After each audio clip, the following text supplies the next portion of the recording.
Matos, Sr. Professor Vasconcelos Raposo, caros colegas, uma vez treinador, sempre treinador, não é? Portanto, caros colegas treinadores, muito obrigado por, antes de mais nada, à Câmara Municipal de Matosinhos por nos receber neste esplêndido lugar.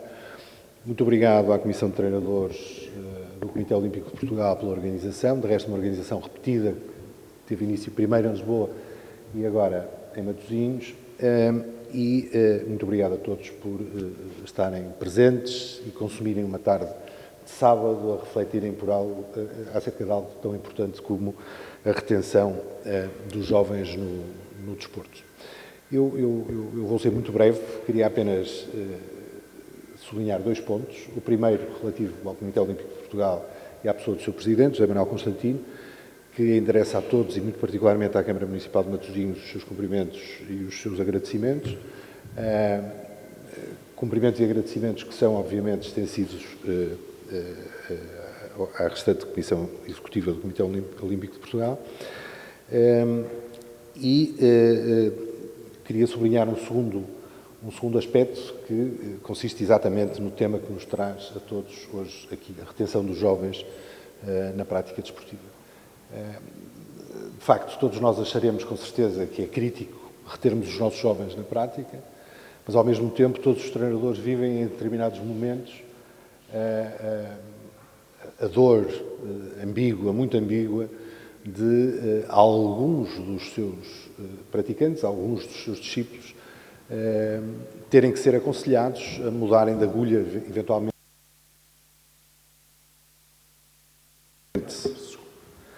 É verdadeiramente doloroso para a pessoa do treinador e também para a pessoa dos dirigentes desportivos viver esta dupla circunstância. A circunstância de, por um lado, sabermos que é sociologicamente determinante retermos os jovens na prática desportiva e fomentarmos o crescimento da atividade física regular e sistemática nos jovens, dando-lhes inclusive a oportunidade, porventura tardia também, de atingir a excelência, ou se não a excelência, pelo menos um patamar de prática que se coadune com a sua realização pessoal.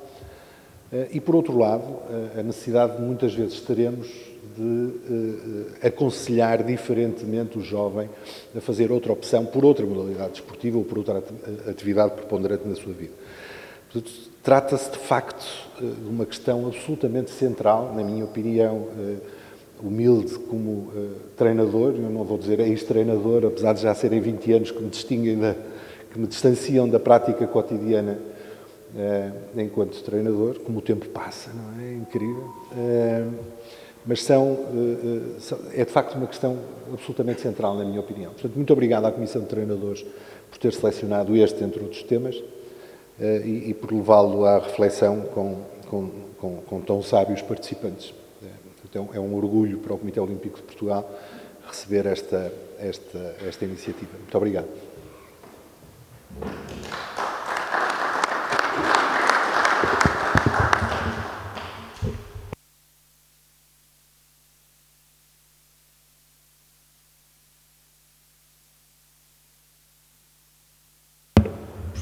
Muito obrigado. Desculpem lá, mas isto, quando os olhos falham, é melhor falar assim.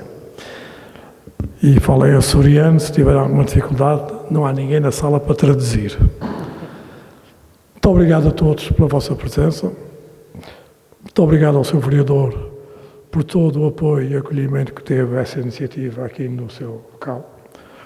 Muito obrigado ao professor João Paulo Vilas Boas pela sua presença e pelas palavras que dirigiu nessa abertura. E dizer-vos o seguinte: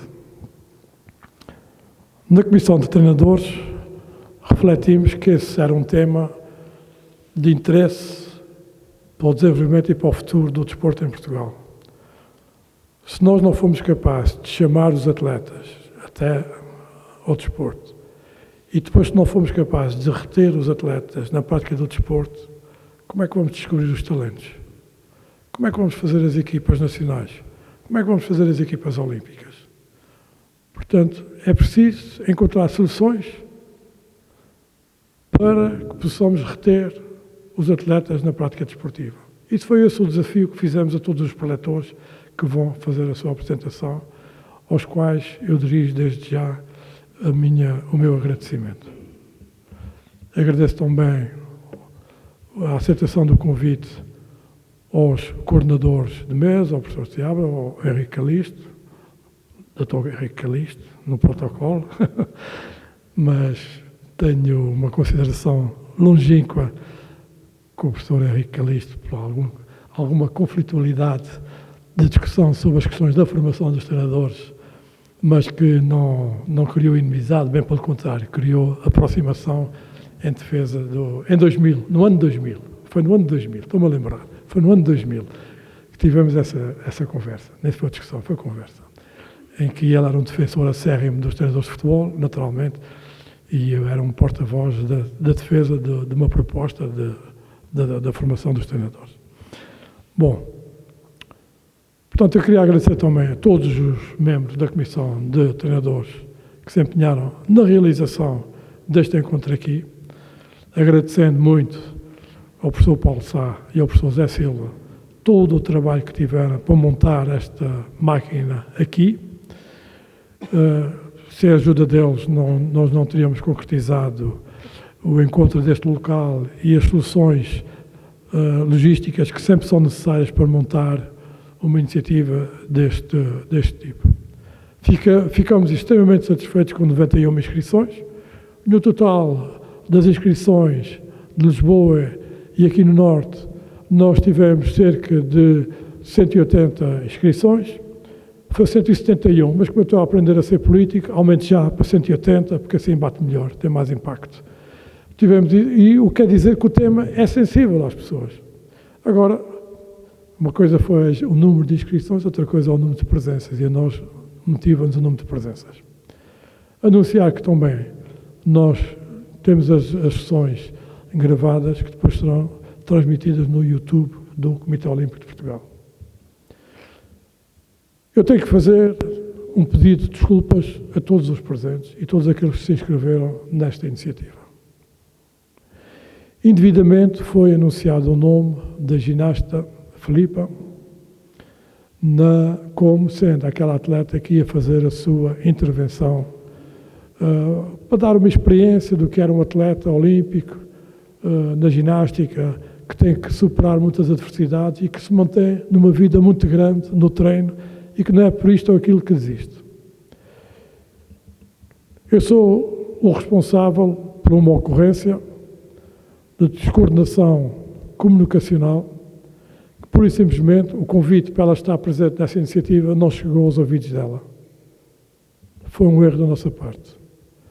Mas, por outro lado, já lhe dirigi as minhas desculpas e à treinadora dela e a vocês também, porque vinham contar. Mas, entretanto, nós encontramos um grande atleta, um grande homem, que teve a sensibilidade de corresponder a um pedido de última hora, sabendo tudo o que tinha acontecido, e que aceitou vir aqui falar connosco, o ginasta, o Campos Olímpico de Tóquio, e que irá partilhar connosco a sua experiência como atleta, as suas vivências, os problemas que sentiu, como é que teve que superar, porque mesmo lá embaixo, em Lisboa, foi o Telma Monteiro que contou cenas diabólicas da sua relação com o treinador, e os treinadores presentes lá aprenderam muito com aquilo que ela chamou a atenção dos erros comunicacionais que os treinadores tiveram com ela quando ela participou num Jogos Olímpicos que não situou temporalmente para a gente não saber quem era o treinador.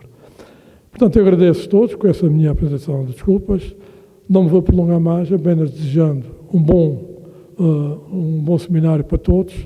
Vamos estar atentos, porque temos um conjunto de treinadores de grande experiência que vêm aqui fazer comunicações e que certamente vão deixar muitas sementes para que nós possamos plantar novas árvores na nossa relação com os nossos atletas e fazendo-os assim manterem-se perenes perante a sua experiência como atletas.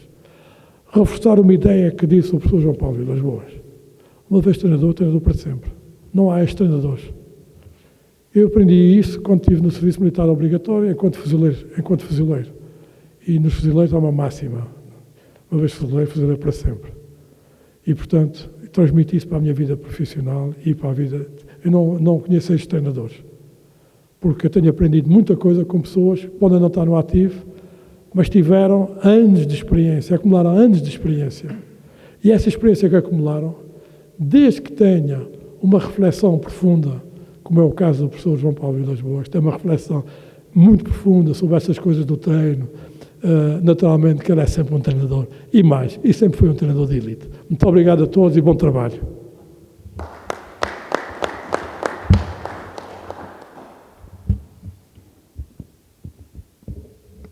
Julgo que me cabe agora a mim tomar a palavra, vou manter também aqui, que eu sou um bocadinho alto e não consigo depois chegar ao microfone se me colocar de pé.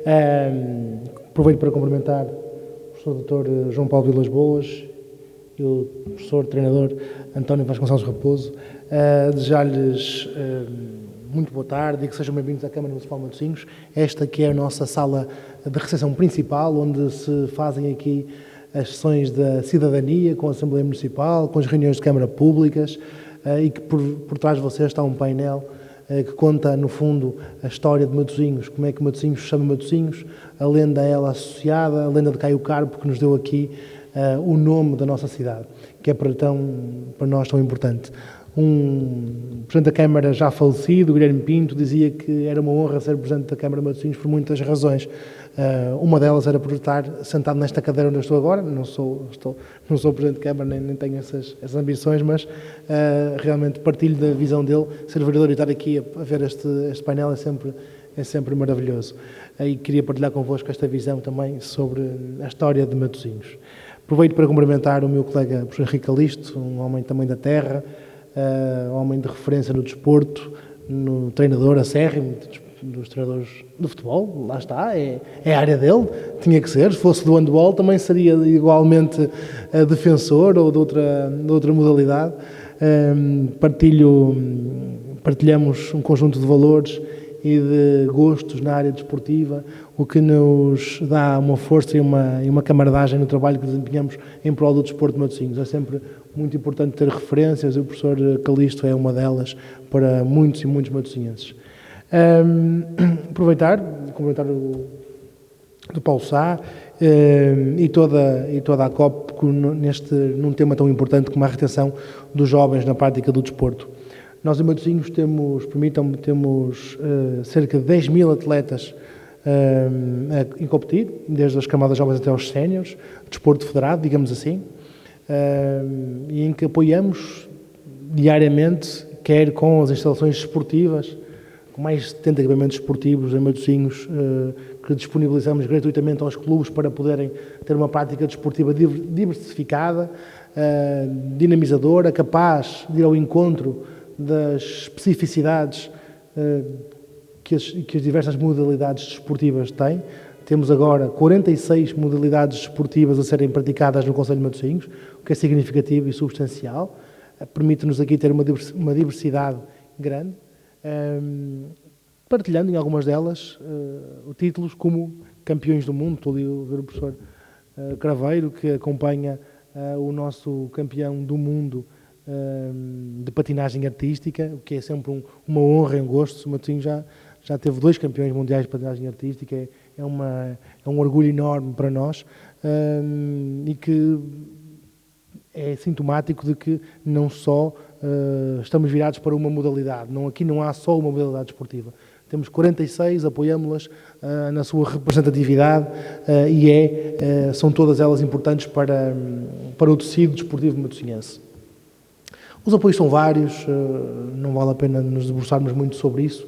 As instalações são o maior custo que os clubes têm, mas as inscrições, a verba por atleta, o apoio nas infraestruturas, nas carrinhas, enfim, um conjunto de outras realidades que sem elas era mais difícil um clube se poder manter e poder ter a excelência, para caminhar para a excelência.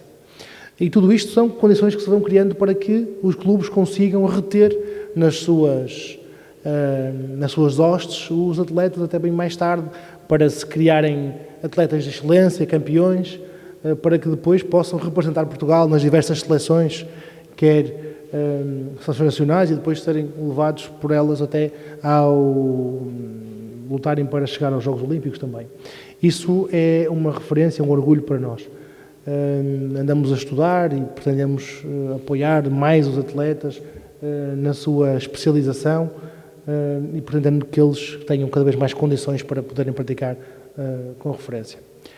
Mas tendo boas condições para a prática desportiva, tendo apoios que nunca são necessários, os clubes dizem sempre que nunca chegam para conseguirem sobreviver de uma forma sistemática, mas temos sempre que acudir às 116 instituições desportivas que existem no nosso concelho. É muita gente a praticar desporto.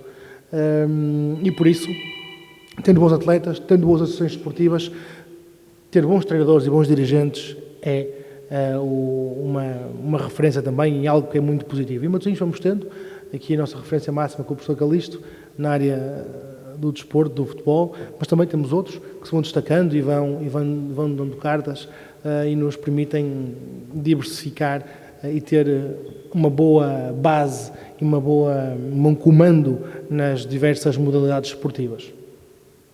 E os dirigentes também têm aqui um papel importantíssimo, fazendo uma articulação com as equipas, com os pais, na formação, que são essenciais para que os jovens não desistam também muitas vezes eles da prática desportiva, porque às vezes o comportamento que se vê dentro das 4 linhas, ou dentro de um ringue, ou dentro de um campo de patinagem artística, ou dentro, enfim, qualquer recinto desportivo,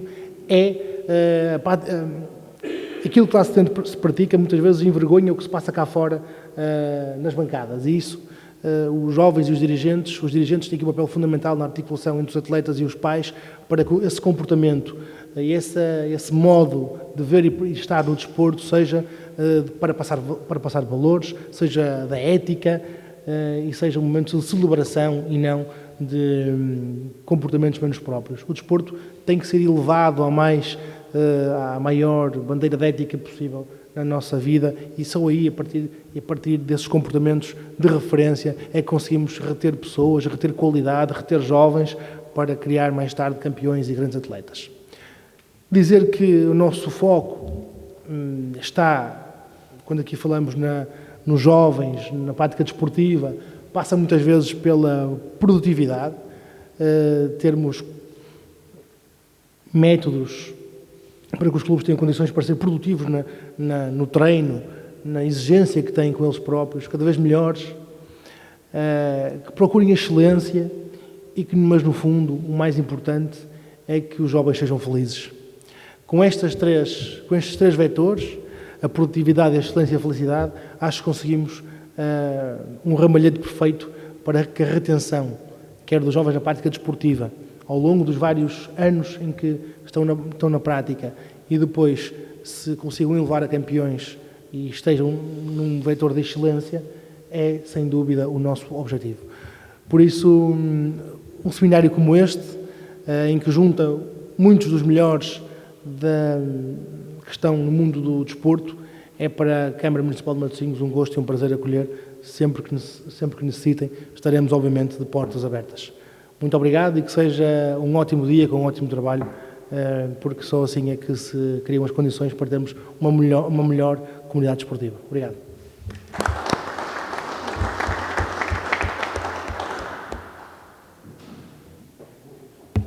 Muito boa tarde a todos.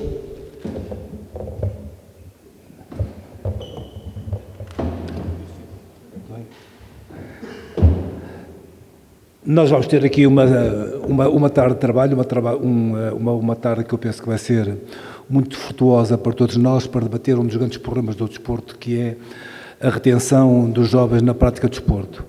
Nós temos esse problema, o problema tem que ser mensurado, temos que arranjar soluções e esse é o nosso trabalho enquanto treinadores, enquanto agentes de mudança e transformação do desporto.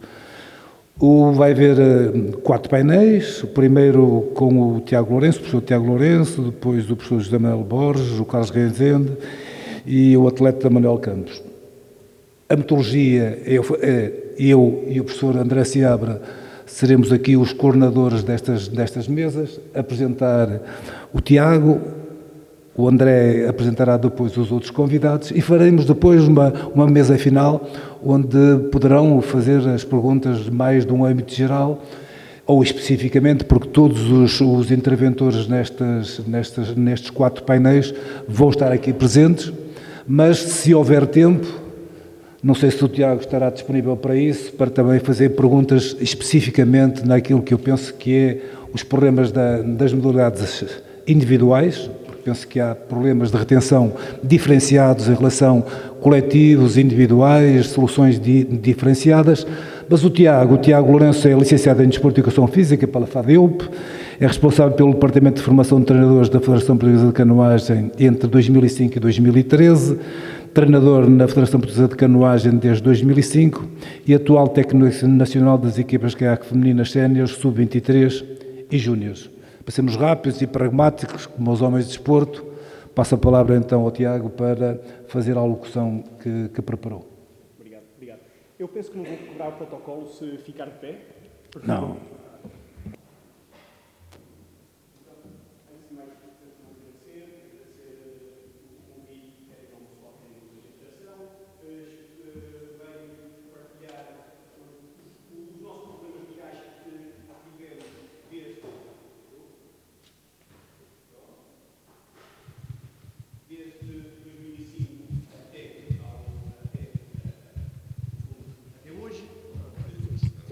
Não, ok, desculpa lá.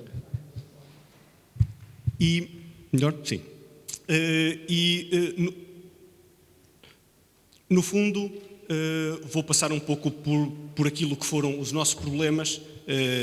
2005 foi praticamente há 20 anos.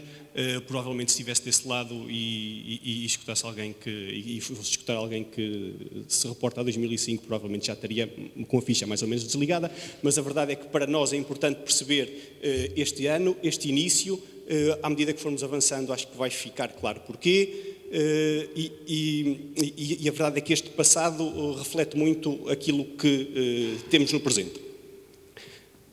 E por isso eu tenho isto mais ou menos dividido em aquilo que foram os nossos desafios do passado, aquilo que são os nossos desafios do presente e aquilo que eventualmente poderão ser os nossos desafios do futuro, se bem que esta parte é um pouco fazer futurologia e então um pouco no achismo, é muito fácil descrever e perceber aquilo que aconteceu e o que é que fizemos de bem e de mal. É muito fácil para nós também fazer uma análise do presente, aquilo que aí vem é difícil antever, mas dentro daquilo que é a nossa realidade e aquilo que conseguimos fazer uma análise, e aqui entra mais um cunho pessoal que propriamente institucional. Vou também falar um pouquinho daquilo que podem ser os nossos desafios e propor algumas, digamos, alterações. Antes de começar, eu vou começar por fazer, antes de começar eu já comecei, mas vou começar por fazer um ligeiro enquadramento para perceber porque é que a nossa modalidade é como é, porque é que os nossos desafios eventualmente poderão ser muito específicos da nossa modalidade, sem ter a certeza do público que tenho à frente, poderão fazer ou não a extrapolação para as vossas modalidades, mas a verdade é que a canoagem tem-se pautado por um grande sucesso, por atletas com uma carreira longa, eventualmente pode ser vista ou não, nós gostamos de acreditar que sim, que é vista como um exemplo para as outras modalidades, e a verdade é que isto foi um projeto que tentou sair um pouquinho fora da norma, daquilo que se fazia em 2005 e que nos trouxe até aqui. Nós neste momento, eu vou me focar mais neste lado, se calhar, ali está a tabela das nossas últimas participações olímpicas, ou seja, dos últimos 3 ciclos olímpicos, e nós facilmente reparamos que a nossa idade média dos atletas que vão de facto aos Jogos é alto. A verdade é que estes Jogos... Peço desculpa, o botão errado. A verdade é que estes Jogos... Acho que não se é o botão errado. Não se vê na televisão, não faz mal. A verdade é que Paris 2024 ainda não aconteceu, mas estes foram os atletas que já conseguiram apuramento e nós temos mais uma especificidade, ou seja, quem conquista a vaga pode não ser exatamente o atleta que vai competir, mas tudo se prevê que sejam estes os atletas a competir, e a verdade é que a nossa modalidade é uma modalidade de especialização tardia. Ou seja, ter ali atletas com 35, 25, 37 a competir, é provavelmente a nossa atleta mais velha a competir nos Jogos, e ainda assim, provavelmente prepara-se para fazer os seus melhores Jogos Olímpicos de sempre, com 37 anos.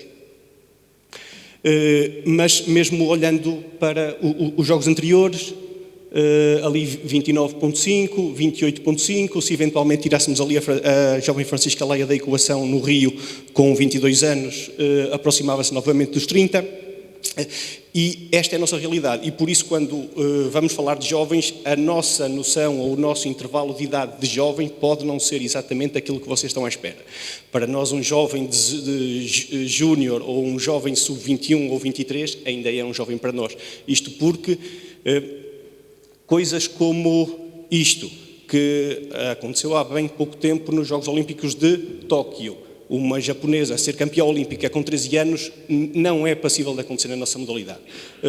Eventualmente um jovem de 13 anos na canoagem consegue ganhar no escalão dele, nem ao escalão acima ganha, muito menos consegue ter uma performance para estar nos jogos e muito menos consegue ter uma performance para estar nos jogos para ser medalhada de ouro.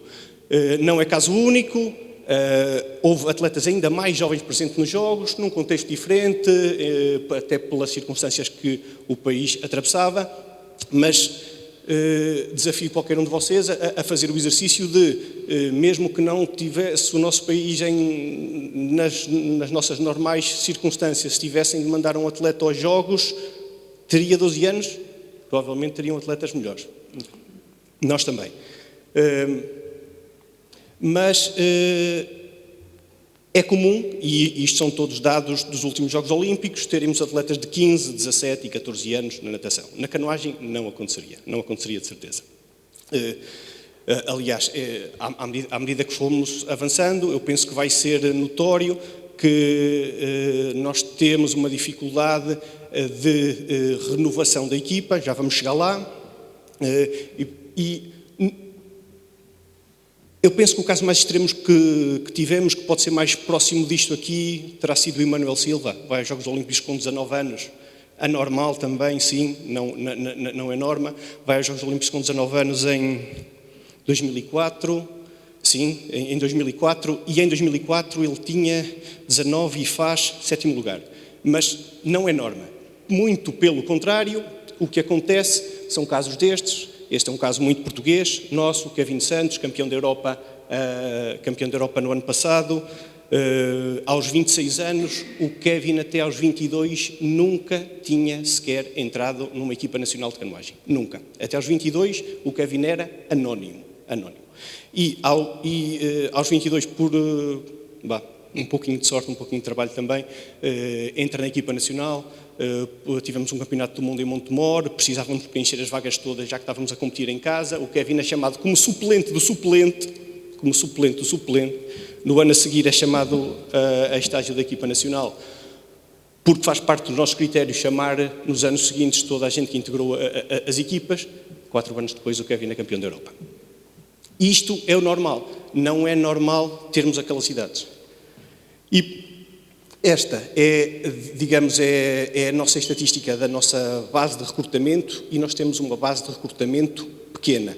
Tem aumentado ao longo dos anos, está ali, não está certo. Tem aumentado ao longo dos anos, mas muito daqueles números que estão ali, principalmente os números recentes, incluem também os números do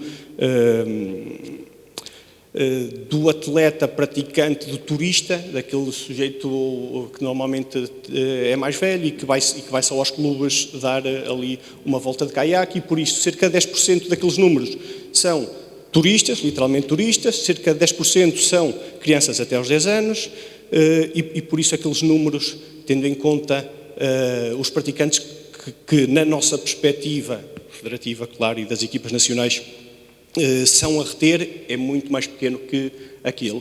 E por isso somos uma modalidade que tem uma base de recrutamento pequena. Além de ter uma base de recrutamento pequena, somos uma modalidade que tem um grande constrangimento ao seu crescimento, que é, não dá para fazer canoagem olímpica, neste caso de águas lisas, sem ter um plano de água de águas lisas em conforme.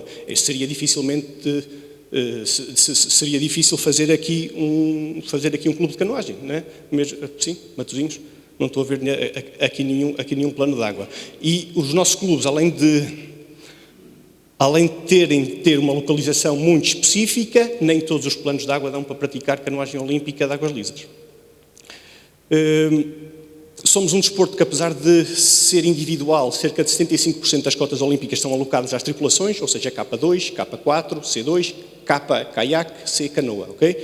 K1, caiaque de um lugar, K2, caiaque de 2 lugares, K4, caiaque de 4 lugares, e as cotas olímpicas são atribuídas ao país. Esta é a nossa, é a nossa realidade Esta é a nossa realidade das vagas olímpicas e nós temos muito poucas vagas olímpicas comparado provavelmente com qualquer modalidade que está aqui, diria eu, porque temos poucas. E das poucas que temos um total de 230 vagas, 234 aliás, 234 vagas, e dessas 234 vagas só conseguimos disputar 134. Isto porque nós temos apenas uma oportunidade de apuramento, que é o Campeonato do Mundo, no ano anterior aos Jogos, ou seja, foi o Campeonato do Mundo, neste caso, de 2023. Temos este ano mais uma oportunidade de apuramento, que é o apuramento continental europeu.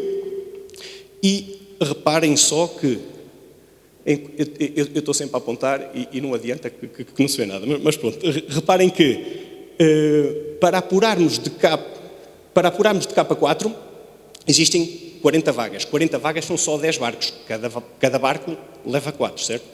40 vagas são só 10 barcos.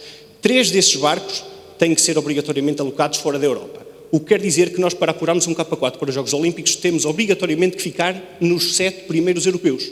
É difícil. No K2 existem 12 vagas, mas o K2 leva 2 pessoas, ou seja, temos obrigatoriamente que ficar nos 6 primeiros. É difícil. K1, exatamente a mesma coisa, nos 6 primeiros. C1, 5 primeiros, C2, 8 primeiros. Ou seja, nós, para apurar para os Jogos, temos um apuramento em que é difícil, quer no Campeonato do Mundo, quer no apuramento continental, onde normalmente sobra uma vaga para o K2, ou seja, são 2 cotas, mas é um barco, 2 vagas para o K1, e esta é a nossa realidade de apuramento para os Jogos. É difícil apurar para os Jogos. Pode parecer que estou aqui a fugir do tema, desculpem, mas isto irá fazer sentido. Tendo em conta que 75% das vagas se alocam aos barcos de equipa, nós temos que ter um sistema altamente centralizado no trabalho das equipas nacionais. Isto quer dizer que é obrigatoriamente, ou seja, uma coisa é termos uma equipa de atletismo que faça 100 metros, toda a gente consegue treinar sozinha em casa, ninguém precisa treinar junto com ninguém, nós não conseguimos fazer isso. Nós, eventualmente, temos uma vaga para disputar no K1, os restantes que fazem K2 e K4 têm que treinar juntos. Não dá, ou melhor, dá para ter os atletas a treinar em casa e depois juntamos pontualmente, dá. Fizemos isso durante muitos anos com insucesso, não com sucesso. A partir do momento que passamos a ter um sistema altamente centralizado nos trabalhos das equipas nacionais, onde realmente se treina K2 juntos e K4 juntos, aí sim. Foi um marco de viragem e já vamos perceber quando e onde. Por isso temos longos períodos de estágio, as nossas equipas olímpicas passam entre 150 e 180, de vez em quando mais. Se tirarmos aqui as semanas o mês de descanso, o primeiro mês que toda a gente faz a preparação em casa, todas as nossas equipas olímpicas passam praticamente o ano todo, 3 semanas em estágio, 1 semana em casa. 3 semanas em estágio, 1 semana em casa. E esta é a nossa realidade o ano todo, 10 meses do ano. Bem, 9, pouco. A equipa sénior, e estou a falar da sénior B, porque depois da sénior B e a sub-23 entram juntas em estágio. Tem menos dias, claro, a equipa júnior menos dias e depois a cadete menos dias, mas o nosso sistema tem que ser altamente centralizado e as nossas competições internacionais são poucas, temos pouquíssimas oportunidades de competição internacional. Reparem que na equipa cadete, e cadete para nós é sub-16, 15 e 16, tem apenas uma prova internacional. A equipa júnior tem 2 provas internacionais, Campeonato da Europa e Campeonato do Mundo. A equipa sub-23 tem ali 2 a 3, porque de vez em quando vamos a uma taça do mundo. E a equipa sénior tem 3 a 4, dependendo do ano. Normalmente temos sempre Campeonato da Europa, Campeonato do Mundo. Quando há Campeonato do Mundo, quando há Jogos Olímpicos não há Campeonato do Mundo. Quando há Jogos Europeus não há Campeonato da Europa. E depois temos 1 ou 2 taças. Ou seja, nós treinamos 3 semanas por mês, uma de descanso. Fazemos isso durante 9 meses. 9 meses qualquer coisa, não interessa. E depois temos 2 ou 3 competições por ano. Se formos aos séniores, de vez em quando temos 4. E por isso, resumindo, somos uma modalidade de exposição tardia, com uma base de recrutamento pequena, com 75% das cotas olímpicas alocadas às tripulações. Isso obriga-nos a ter um sistema de estágios altamente concentrado, porque temos obrigatoriamente que treinar juntos, temos poucas competições anuais, e dentro destas competições anuais, e isto é importante, podemos enviar um representante por país, exceto nas taças do mundo, que podem ir 2, e dependendo de quem apurar para os jogos, eventualmente podemos ter 2. Ou seja, depois de apurar para os jogos, neste caso temos 4 atletas apurados, eventualmente quem faz K2, depois de apurar K2 e depois de lá estar, pode eventualmente dividir o barco e fazer K1. Mas, normalmente, Campeonato da Europa, 1 atleta por embarcação, Campeonato do Mundo, 1 atleta por embarcação, Taças do Mundo, de 2. Peço desculpa. Ok. E agora sim, fazendo este enquadramento, que vai ser importante para perceber porque é que os nossos desafios são os nossos desafios, vamos então começar por falar um pouquinho dos desafios do passado. E em 2005, ou seja, o primeiro ano em que este projeto realmente começa a ser planeado tal e qual como é hoje, nós tínhamos um técnico nacional em part-time, um espanhol que vinha cá uma semana por mês. Os nossos atletas profissionais resumia-se a um atleta, na altura o Emanuel Silva, que já tinha tido muito sucesso no ciclo olímpico 2000-2004. Os objetivos realizáveis que nós tínhamos para a nossa equipa sénior passavam por presenças em finais B, ou seja, nós tínhamos a noção que era difícil fazer melhor que aquilo, havia uma enorme resistência dos clubes e treinadores ao sistema concentrado por causa dos treinos de K2 e K4, e tínhamos uma enorme falta de assiduidade aos estágios. Eu sei que a realidade agora é outra. Nós antes convocávamos atletas para estágios, os atletas não iam, agora toda a gente quer ir para estágio, é diferente, na maioria das vezes. Na altura não, havia uma enorme resistência a este sistema concentrado, e todos os restantes atletas, exceto tu, Emanuel Silva, tinha carreira dual, e aqui carreira dual nem sempre era atleta estudante, muitas vezes era atleta trabalhador. Okay? Esta era a nossa realidade. Em 2007, 2 anos depois, ainda tínhamos uma equipa com um atleta profissional só. Esqueci-me aqui de um pequeno pormenor, que é, neste ano, 2005, é contratado um treinador de fora e que dá início a este projeto, com uma ideia completamente louca, que é importar aquilo que melhor se faz lá fora, não é? Simples quanto isso. Não se inventou, não se, digamos, não se pôs restrições à coisa, ouvimos muitas vezes, não dá para implementar em Portugal, e se não resulta em Portugal, a conclusão é que nada resultava em Portugal. Tudo o que se fazia lá fora eram todos loucos, tudo o que se fazia cá é que estava bem, com todo o insucesso que nós tínhamos associado. E por isso, esta estratégia simples de vamos importar o que melhor se faz lá fora, foi simplesmente aquilo que se fez, importou-se aquilo de melhor que se fez lá fora. Contratou-se um treinador que tinha medalhas em campeonatos da Europa, campeonatos do mundo e Jogos Olímpicos, altamente experiente, já tinha estado cá em Portugal, era polaco, curiosamente falava português, já tinha estado cá em Atlanta também,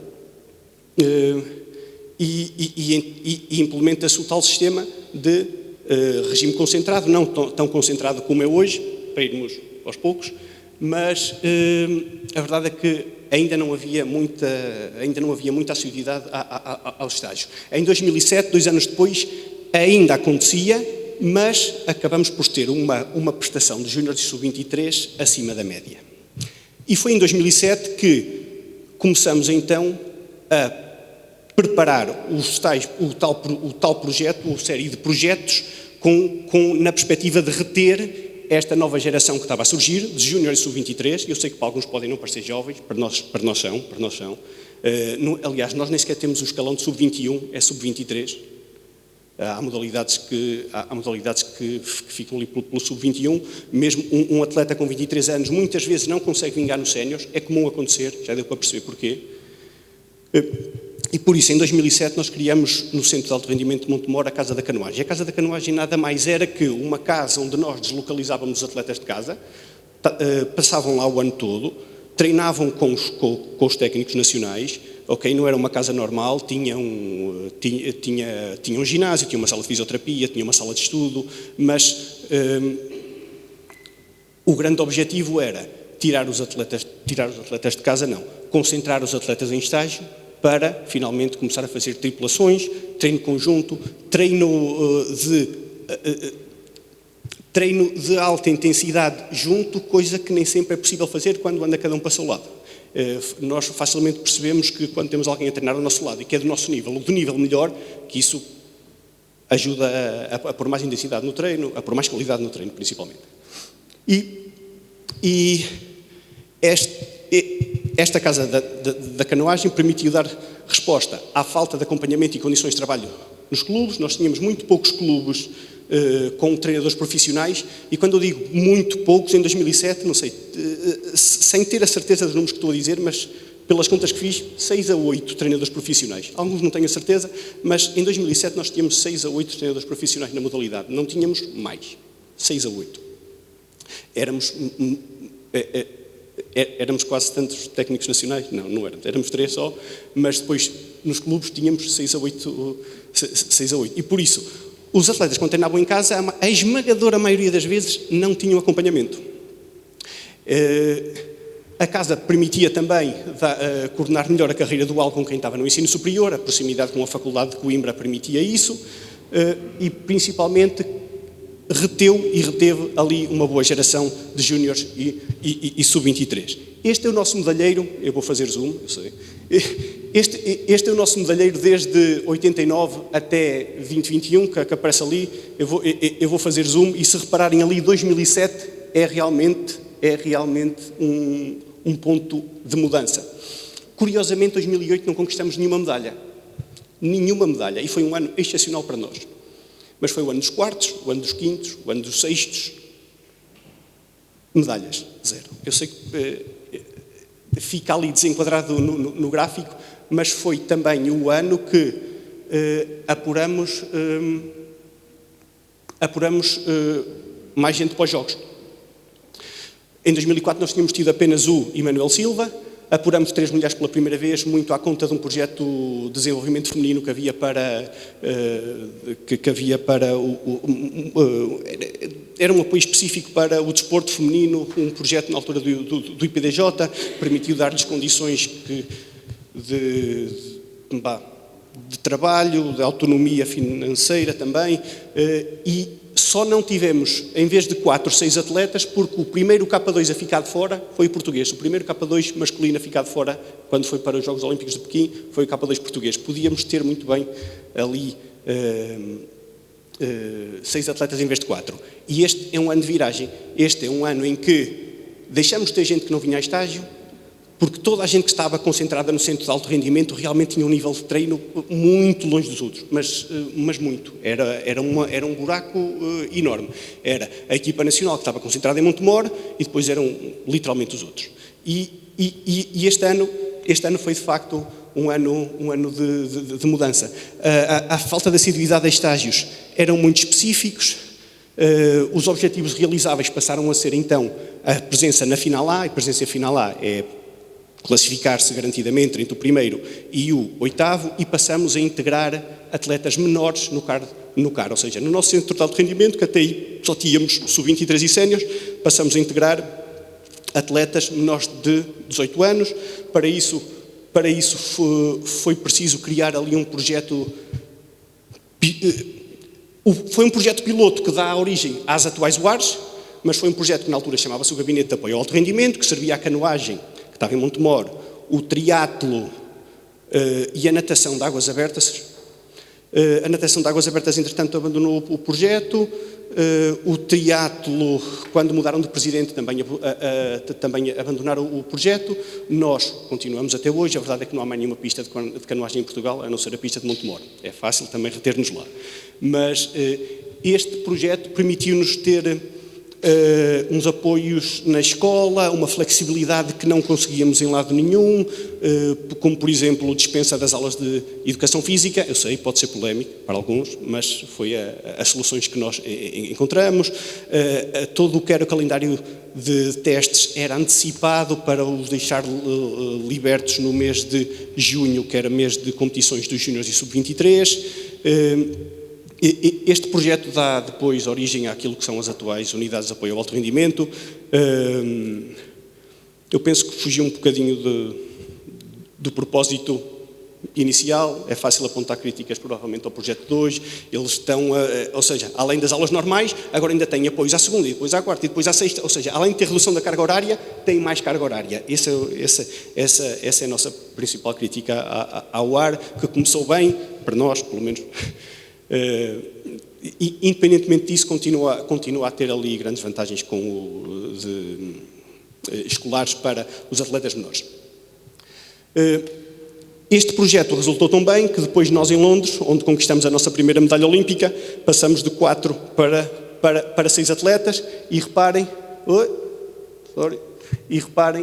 dos 4 atletas que tivemos em Pequim, 3 eram residentes do CAR, o Emanuel Silva continuava a treinar à parte da equipa nesta altura. Em Londres, dos 6 atletas olímpicos, 5 tinham sido antigos residentes no CAR. O Pimenta, a esta altura, já não estava no CAR, por isso é que está ali residente no CAR, 4 de 6, mas ali o Fernando Pimenta, a verdade é que quando se dá os Jogos Olímpicos de Londres, o Fernando Pimenta já não era residente. E este projeto correu tão bem que, passado 10 anos, ainda saíam notícias a falar do projeto. A verdade é essa. Em 2019 ainda saíam notícias a falar do projeto de sucesso que deu origem à nossa geração de ouro. E a verdade é essa. Estes foram os projetos de retenção de toda uma geração de júniores e sub-23 que nos permitiram ter os bons resultados que temos hoje.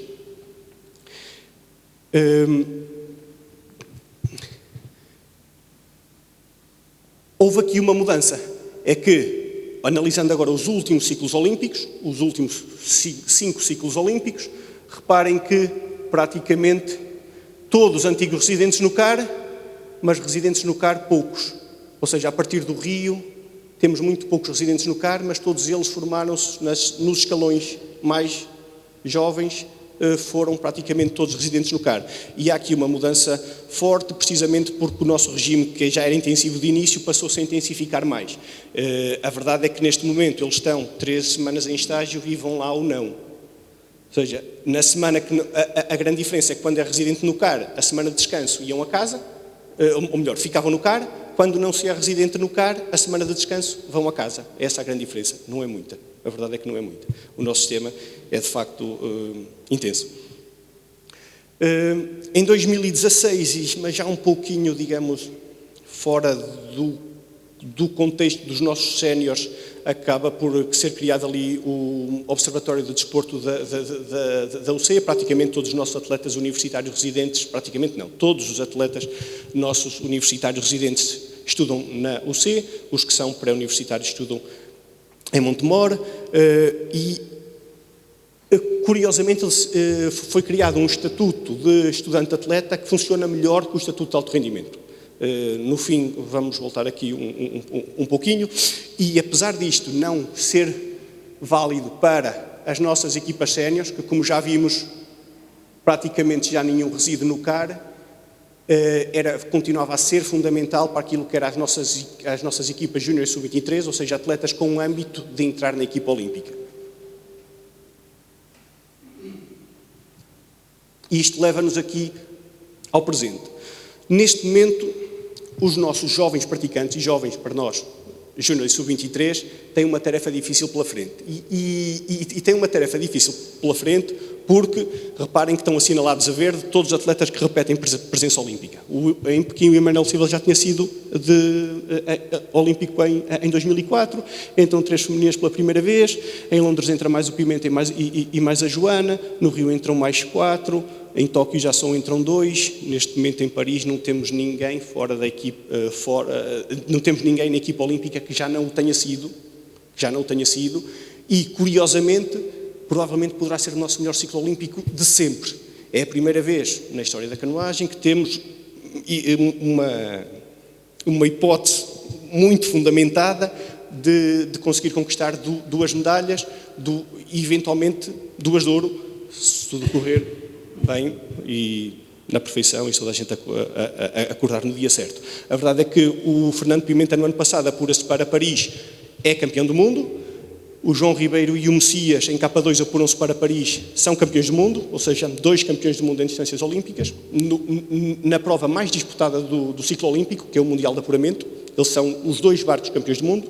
A Teresa Portela faz provavelmente o seu melhor campeonato do mundo de sempre, e por isso é que disse que há pouco que provavelmente prepara-se para fazer os seus melhores Jogos Olímpicos de sempre à idade de 37. É obra. E o problema é que esta longevidade dos nossos atletas séniores e a qualidade dos nossos atletas séniores levanta-nos problemas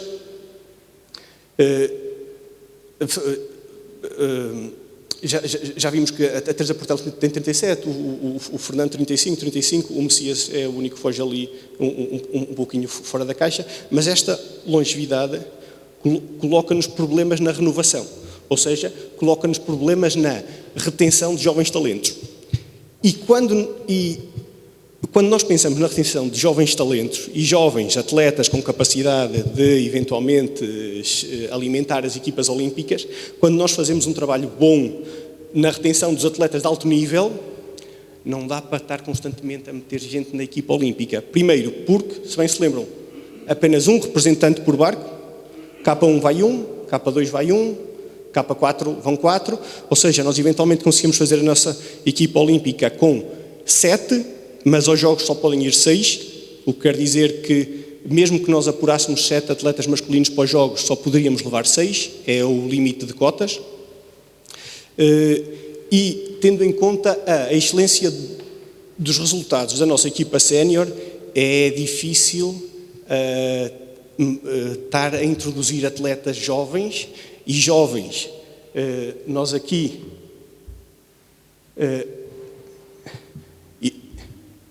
E jovens, neste momento, entre aquilo que é a idade da Teresa, do Fernando, do João, não vou falar do Messias, ou posso falar do Messias, que é um caso muito específico, mas foge ali um bocadinho a estas idades, entre aquilo que é a nossa equipa olímpica e aquilo que é os atletas que querem entrar na equipa olímpica, vai um fosso de mais de 10 anos.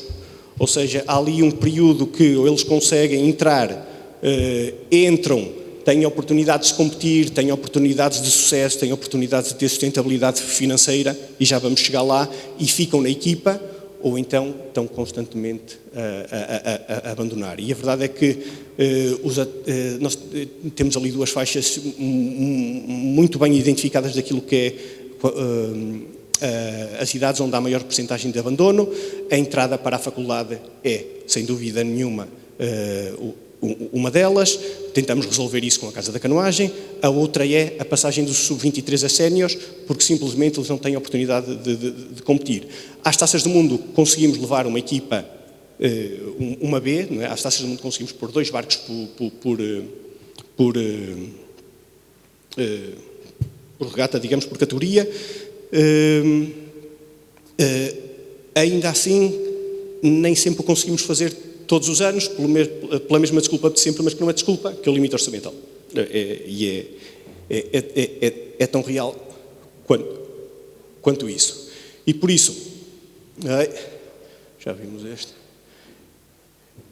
e por isso nós não temos tido uma grande capacidade de renovação da equipa sénior, muito por causa deste sucesso. E então, nestes últimos 3 ciclos olímpicos, tem sido ainda mais notório, equipa olímpica muito envelhecida, mas provavelmente a Teresa Portela está no auge da carreira dela, provavelmente o Pimenta já é a segunda vez que é campeão do mundo, mas se não está segunda não, já, desculpa.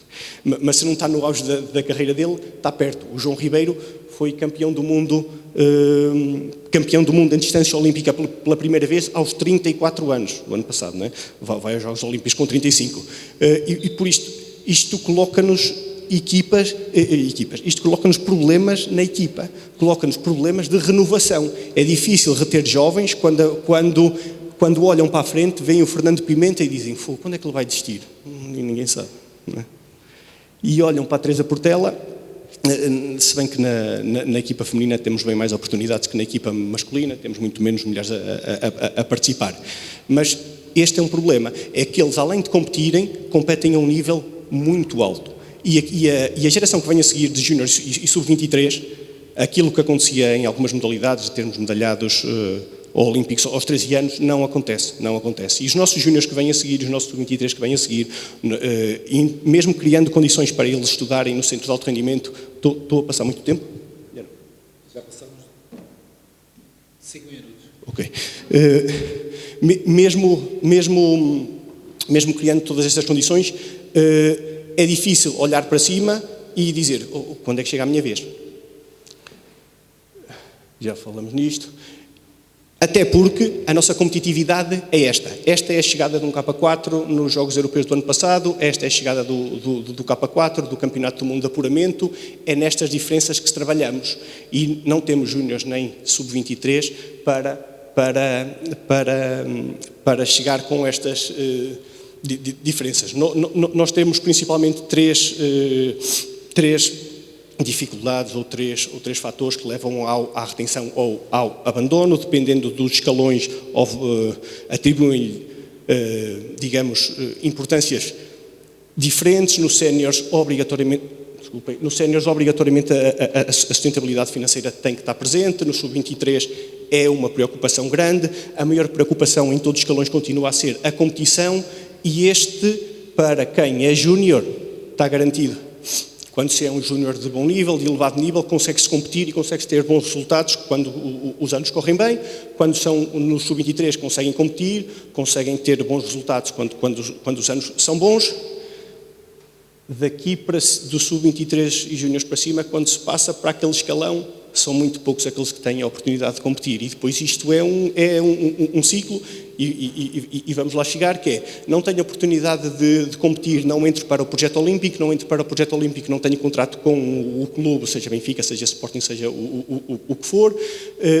Não tendo tudo isto, entramos num ciclo de cada vez temos atletas das equipas séniores e olímpicas muito fortes e com condições de trabalho muito boas, e todos os outros com condições menos boas, mas querem lá chegar. E a verdade é que as nossas equipas olímpicas, nós costumamos dizer no bom sentido, mas que tem o sentido que tem, que é seca tudo à volta, e a verdade é essa. Seca as oportunidades dos outros miúdos todas de competir, de terem bons resultados, de entrarem para o projeto olímpico, de terem contratos não são contratos milionários como no futebol, mas terem contratos bons com os clubes grandes. Desculpem. Oi. Eu estou a apressar, até porque, como já vimos, nós temos poucas competições internacionais e eu penso que já falamos um pouco de tudo isto, acrescento ainda que as bolsas de estudo neste momento ainda são, as bolsas de estudo, as grandes bolsas de estudo ainda são direcionadas para as equipas olímpicas. No nosso caso, não faz sentido, nós não temos atletas olímpicos que estudem, nenhum, nos últimos 3 ciclos olímpicos, ou seja, nos últimos 12 anos, não temos nenhum atleta que estude. Eu sei que viram e temos ali atletas de 25 anos, como era o caso do Messias. O Messias, aos 19 anos, a partir do momento que entrou para a equipa sénior, percebeu e tinha isso claro. Ou congela a matrícula na faculdade, ou fica aqui. E foi isso que o Messias fez. Congelou a matrícula na faculdade, entrou para o projeto olímpico, assinou contrato com o Benfica e tem uma carreira campeão da Europa no ano passado, há 2 anos. Não, campeão da Europa e campeão do mundo no ano passado. E por isso tem tido uma carreira fenomenal. O pós-carreira, curiosamente, o COP resolve de forma, digamos, exemplar. Não sei se é de conhecimento de todos, quando um atleta com X presenças olímpicas termina a carreira, tem 3 anos de bolsa, e esses 3 anos de bolsa permite-lhes tirar uma licenciatura, por exemplo. E prometo demorar só mais 2 minutos. 1 minuto. Neste momento, devido ao excelente trabalho com as nossas equipas séniores e aos resultados, temos tido pouca gente no nosso centro, temos tido cada vez menos, exceto nas canoas, que é onde ainda se tem oportunidades, onde temos grandes oportunidades para crescer.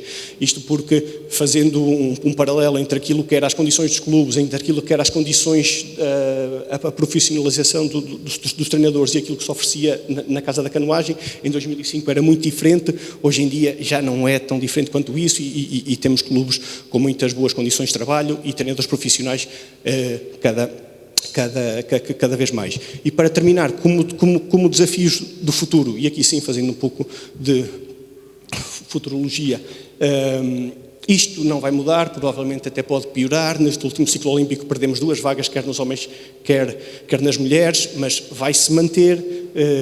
E não temos muita forma de dar volta a isto. Provavelmente vamos passar uns anos em que precisamos obrigatoriamente que os clubes reúnam condições para profissionalizar os atletas, porque a verdade é que tudo o que é projeto olímpico sustenta poucos, digamos, com o mérito que tem, não estou a falar, não no sentido pejorativo, claro, é preciso criar mecanismos, ou pelo menos que incentivem espaçar a conclusão dos cursos, ou seja, as licenciaturas, não apenas em 3 anos, mesmo que a licenciatura seja 3, em 6 ou 7 anos, porque ao nível que a canoagem mundial está, ao nível que o alto rendimento está atualmente, é impossível queremos falar em apuramento para os jogos, é impossível queremos falar em medalhas nos jogos e termos atletas a estudar e a trabalhar e a treinar. Não dá, é impossível, impossível, impossível.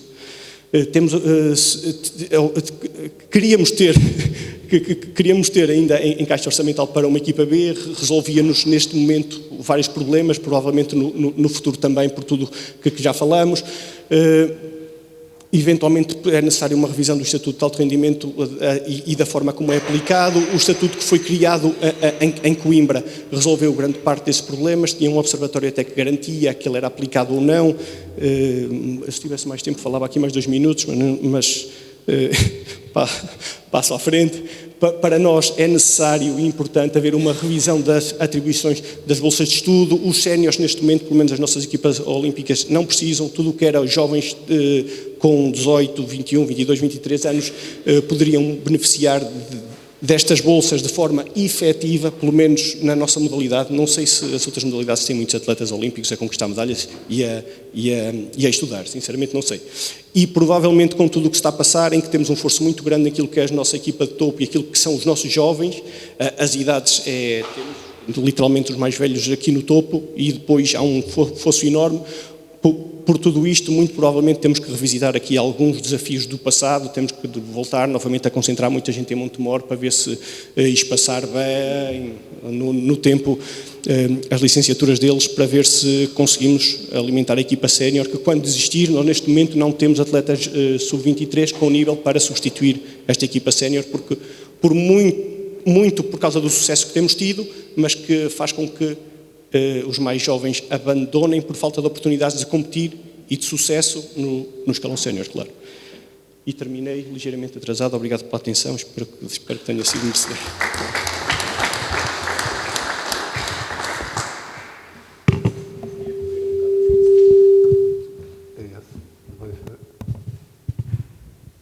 Já está.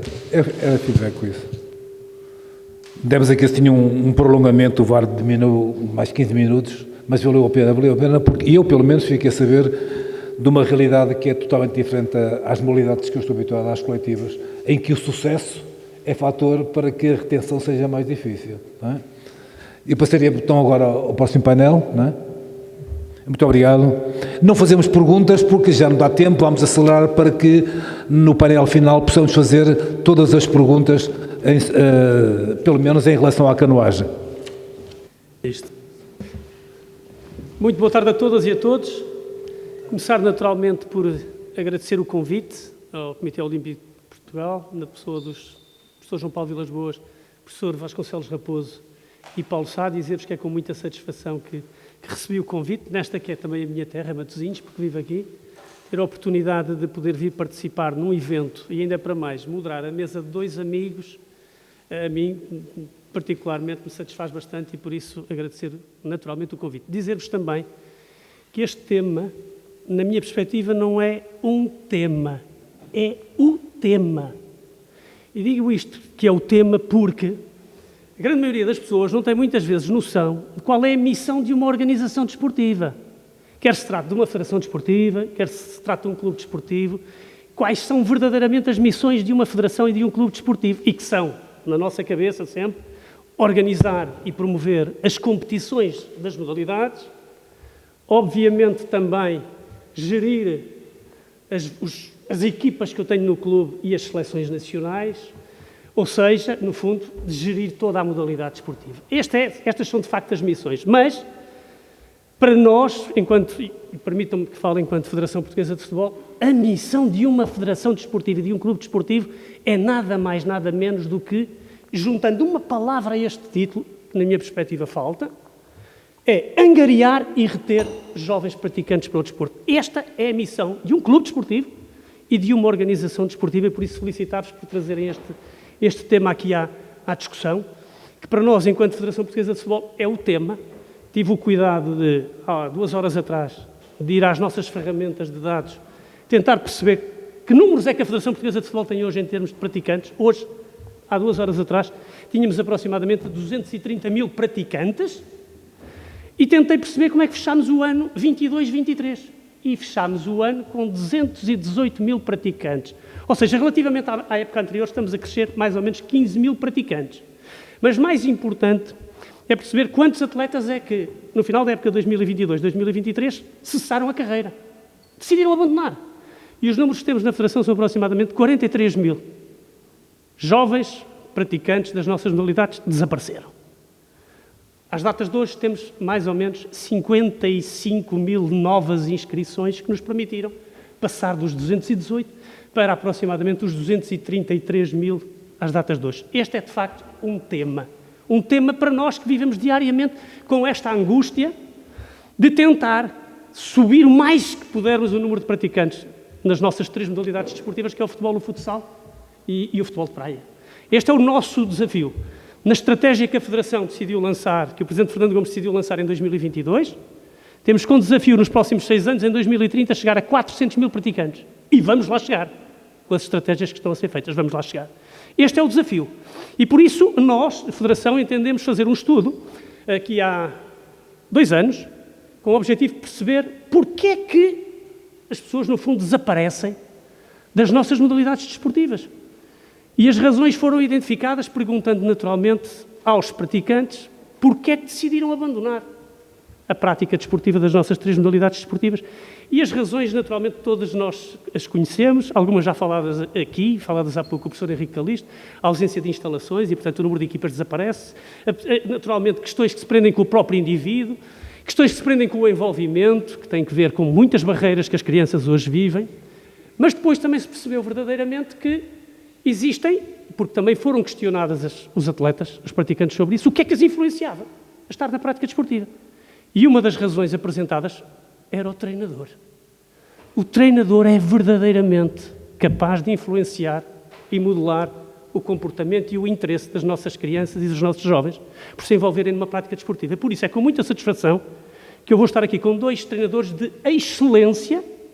Vamos começar com o professor José Borges, diretor técnico do Futebol Clube do Porto, foi diretor técnico nacional, formado em Educação Física, uma das maiores referências na natação em Portugal, e seguidamente teremos o Carlos Rezende, e por isso, José, agradecer-te, é uma honra ouvir-te e perceber verdadeiramente o extraordinário trabalho que vocês têm vindo a fazer ao longo do tempo na natação, a quem aproveito, obviamente, para felicitar pelos resultados todos incríveis que têm feito nos últimos anos e com um crescimento também incrível no número de praticantes, porque verdadeiramente é isso que nos deve mover enquanto profissionais do desporto, apaixonados pelas modalidades desportivas, que não só o futebol, ver verdadeiramente uma modalidade desportiva como a natação com um crescimento incrível nos próximos anos e que acredito que estes resultados da atleta que o Zé Borges tem no seu clube e simultaneamente com este último resultado, que sejam capazes, no fundo, de servir de alavancas para trazer mais crianças e mais meninos e meninas para a prática da natação, que é esse o grande objetivo. Por isso, Zé, passo-te a palavra e estou por aqui para te ajudar, no que for necessário. Obrigado. Eu também vou colocar a mão aqui.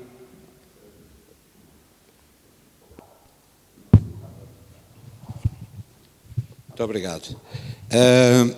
E vou tentar, primeiro quero agradecer naturalmente o convite, é um prazer estar aqui. É de facto um tema que há muitos anos me interessa muito e que, a meu ver, e por aquilo que vamos acompanhando e estudando, não tem registrado melhorias significativas a nível mundial. Há 10, 20 anos atrás discutíamos a perda de atletas já no sistema competitivo, por razões diversas, falarei de algumas mais à frente, para refletir um bocadinho sobre isso. Hoje fala-se mesmo da perda de jovens na prática desportiva, mesmo antes dela ser a prática afiliada, a prática competitiva. Há um decréscimo em idades muito jovens, que começa a partir dos 10, 12 anos. E que tem muito mais a ver, no passado, houve estudos em 2008, alguns em Portugal, no Brasil, no Canadá, estão aqui 4 exemplos, por exemplo, e que se centravam na perda de jovens que eram praticantes desportivos filiados. Já faziam competição em diferentes modalidades e a perda era bastante elevada e aqui, de facto, pela negativa, muitas vezes era o treinador que era apontado como uma das causas que estava implícita ao seu abandono. Hoje, julgo que extravasa muito mais este âmbito e não tem muito a ver com o treinador, não tem só a ver com o treinador, não tem a ver com os clubes, com as condições de trabalho, com a qualidade e a quantidade do treino, começa a ter a ver com a sociedade, com, inexplicavelmente para mim, a pouca importância que se dá aos benefícios da prática desportiva dos nossos jovens, dos nossos filhos, e com a enorme falta de disponibilidade de tempo que as famílias vão tendo para acompanhar, porque com 8, com 9, com 10 anos a prática desportiva depende muitíssimo do enquadramento familiar que as crianças têm. E isso ainda é mais preocupante, porque continua a acontecer abandono e ele já acontece numa idade, numa fase que nem permite a entrada no sistema competitivo. Eu colocaria aqui algumas questões em 3 ou 4 áreas. A primeira é o treinador. Porque é que abandonem? Será que a formação dos treinadores é suficientemente sólida no sentido de estarem alerta, de estarem sensíveis para a necessidade de que os jovens que praticam desporto, que estão a trabalhar consigo, deverão ter uma carreira longa, de 10, 12, 15 anos, mais do que ter um resultado imediato que pode ser excelente, mas que depois não tem tradução em termos futuros.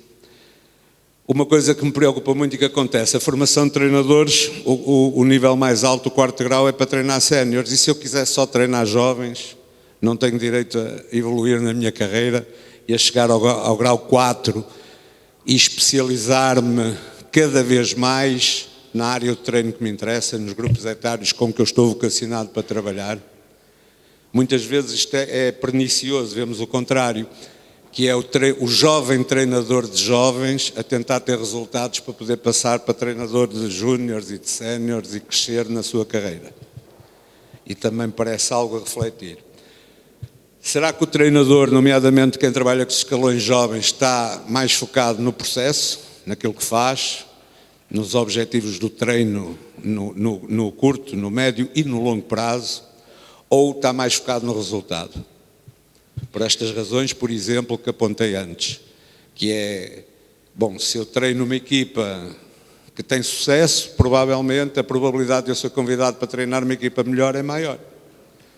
Mas depois esta equipa que tem sucesso agora, se calhar estes miúdos daqui por 5 anos não vão ter sucesso. Vão ter lesões porque treinaram demais, especializaram-se se calhar em áreas que não seriam necessárias e que lhe fazem falta mais tarde no seu trabalho de formação, algumas coisas que não está a fazer. Não interessa, eu nessa altura já não sou treinador deles, já fui promovido, sou treinador de uma equipa mais forte, eventualmente de atletas mais velhos. A proximidade do treinador existe. O treinador, e o André falou há um bocadinho nisso, do levantamento que fizeram, é de facto a peça-chave. Se há proximidade com o atleta, se há uma preocupação permanente, diária, em saber se ele está motivado, em saber se aquilo que eu estou a fazer está a interferir positivamente com todos os atletas e não só com aqueles que têm bons resultados, não só com aqueles que têm mais sucesso. O treinador está focado nisso, é distante, é próximo, é autoritário, só diz o que tem que fazer e depois quem faz bem faz e quem faz mal, paciência, fica para trás. Está focado apenas nos melhores atletas? É fácil isto acontecer. Somos treinadores, isto é fácil acontecer quantas vezes? o sucesso de alguns atletas nos fazem deixar para trás, mesmo que às vezes involuntariamente, aqueles que momentaneamente, porque muitas das vezes esse não é sucesso. Esse sucesso mais tardio acontece por questões de maturidade, de maturação. Como treinador somos entusiastas, somos motivadores, somos agregadores, não deixamos ninguém para trás, treinamos 20 e todos estão integrados. Não tem sucesso só o que marca os golos todos, mas também aquele que só jogou 30 segundos, mas que depois, em termos da dinâmica da equipa, se calhar tem um papel extraordinário. Pronto, o destaque pessoal e o salto na carreira, já falei. Estes são, digamos, alguns dos problemas. Depois temos outros relacionados com o treino. Há 20 anos começou, talvez até antes, a haver uma grande preocupação com o treino desportivo intensivo precoce. Porque sabíamos que sabemos desde há muito, que é um dos aspectos responsáveis por uma elevada taxa de abandono em muitas modalidades, nomeadamente na natação, aquela onde eu estou.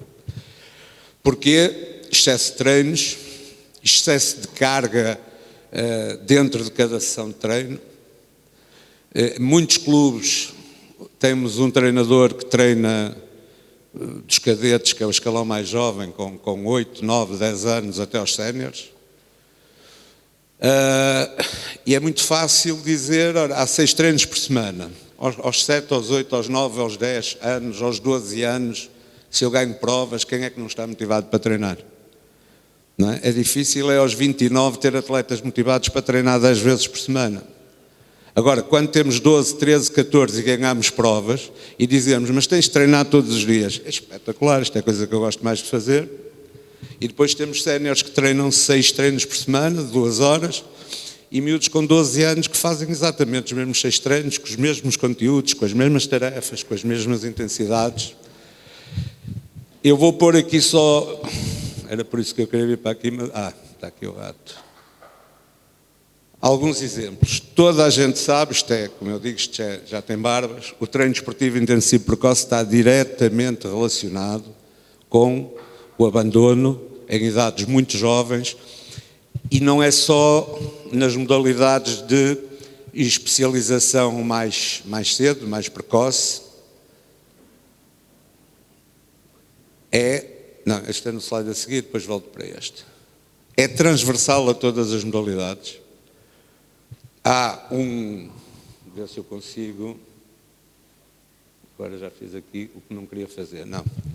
Há uma associação evidente entre as lesões, nomeadamente as lesões por lesões crónicas por uso excessivo. Na natação é muito fácil, lesões no ombro, tendinites que se vão agravando sucessivamente, ano após ano, e que às vezes aos 16, 17 anos de idade, com interrupções sucessivas da carreira, com interrupções permanentes do treino, por períodos cada vez maiores, e que levam naturalmente à quebra do rendimento, conduzem ao abandono. E isto não é um problema, como eu digo, só destas modalidades. É um problema que é mais ou menos transversal, agora sim, a todas as modalidades. Cricket, futebol, beisebol, há estudos, eu pus aqui meia dúzia de exemplos para ver se não me alongo muito no tempo, mas há inúmeros estudos que provam uma clara, uma enorme associação entre treino desportivo intensivo precoce, lesões e abandono precoce. E esta é uma parte que diz respeito aos treinadores, à qual nós não podemos fugir. Mais à frente falarei um bocadinho do que é um plano de carreira, da progressividade das cargas, da progressividade da intensidade do treino, da progressividade da especialização de cada jovem atleta. Depois, especialização precoce. Não sei se tenho aqui um slide, mas houve um estudo nos Estados Unidos, da Federação Americana, com os seus melhores atletas que estavam no top 50 num determinado ano, 2014 ou 2015, se não estou em erro. E verificou-se que todos eles, até aos 13, 14 anos, praticavam pelo menos 2 a 3 modalidades diferentes. Não faziam só natação. E 13 anos na natação já é uma idade. onde a competição começa a ter alguma importância. Ainda assim, aqueles que tinham sucesso como séniores tinham no seu passado desportivo, até muito tarde, uma vivência em diferentes modalidades, ou seja, uma especialização um pouco mais tardia. Quando esta especialização é feita mais cedo, e quando nós temos crianças com 11, com 12 anos, que só treinam natação, que treinam todos os dias, que treinam 1h30 por dia, o que é que acontece? Eles têm resultados. O que é que há uma enorme probabilidade de acontecer? Eles vão, porque não vão aumentar, às vezes nem sequer aumentam à medida que vão avançando nos escalões a quantidade de treino que fazem, vão estagnar os seus resultados, vão eventualmente, em muitos casos, falamos ali naquele slide, cerca de 30%, é muita gente, principalmente no nosso universo, porque a natação tem 80 mil praticantes, mas praticantes federados de natação a competir tem 4.000 há 20 anos. É 4.400, é 4.200, é 4.600, é 4.300. É um leque, é um campo de recrutamento muito baixo. E se nós estivermos nesta taxa de perder 30% dos nossos jovens, é muito grave, porque o campo de recrutamento com que trabalhamos é muito baixo. Não respeitando o treino, não respeitando o desenvolvimento individual, estamos a falar de maturação, estamos a falar, mais à frente darei um toque nisto quando falarmos de competições, de termos escalão de infantis, são os rapazes nascidos, agora é uma vergonha, mas não me lembro bem dos anos, vamos imaginar 2010, 2011, mas depois temos um rapaz que nasceu em janeiro de 2010 a competir com o mesmo rapaz lado a lado que nasceu em dezembro de 2011 e que têm praticamente 2 anos de diferença e competem no mesmo escalão, diretamente um contra o outro. Desajustado relativamente às janelas de oportunidade, às fases sensíveis no treino, não respeitamos isso, sabemos que há alturas do desenvolvimento do jovem praticante em que ele está mais sensível para estimular determinadas capacidades e o treino é igual para todos, tenha 8, tenha 10, tenha 14, tenha 16 anos. Treinos repetitivos e monótonos, e eu sei do que falo, sou treinador de natação. Para as outras modalidades, os atletas de natação contam azulejos, não é bem assim, mas a verdade é que é um treino que é repetitivo, não é? O ombro do nadador normalmente tem muitas lesões, porque este movimento que não é natural e que implica ali uma carga sobre o tendão, que provoca inflamação, é realizado milhares de vezes por sessão de treino. Este movimento é repetido diariamente, milhares de vezes. E quando pensamos nisto numa perspectiva de longo prazo e sujeitamos crianças sem necessidade disso, porque eles podem continuar, muito do desenvolvimento, da melhoria do jovem atleta está relacionado com o seu crescimento, ele vai ganhando centímetros, ele vai ganhando massa muscular, ele vai ganhando força, não precisamos sobrecarregá-lo nesses escalões, nessas idades mais jovens com cargas de treino muito altas. Agora, se eu tenho um jovem que em termos maturacionais está avançado, que compete com jovens no mesmo escalão que são 1 ano ou 1 ano e meio mais novos que ele, que tem talento e a quem ainda por cima eu ponho a fazer 6 treinos quando os outros só fazem 3, só posso ter sucesso. A questão é, esse jovem com 12, com 13 anos vai nadar até que idade? E essa questão que se colou, há um bocado falou-se da Katie Grimes, que nadou nos Jogos Olímpicos com 15 anos, a verdade é que agora nadou apuramento nas águas abertas e já não entrou. Na piscina ainda tem tido resultados. Mas são cada vez casos mais excepcionais. A média de idades dos finalistas nos Jogos Olímpicos, que há 20 anos andaria nos 17, 18 anos na natação, neste momento aproxima-se dos 26, 27 anos. E, portanto, 10 anos é muito ano.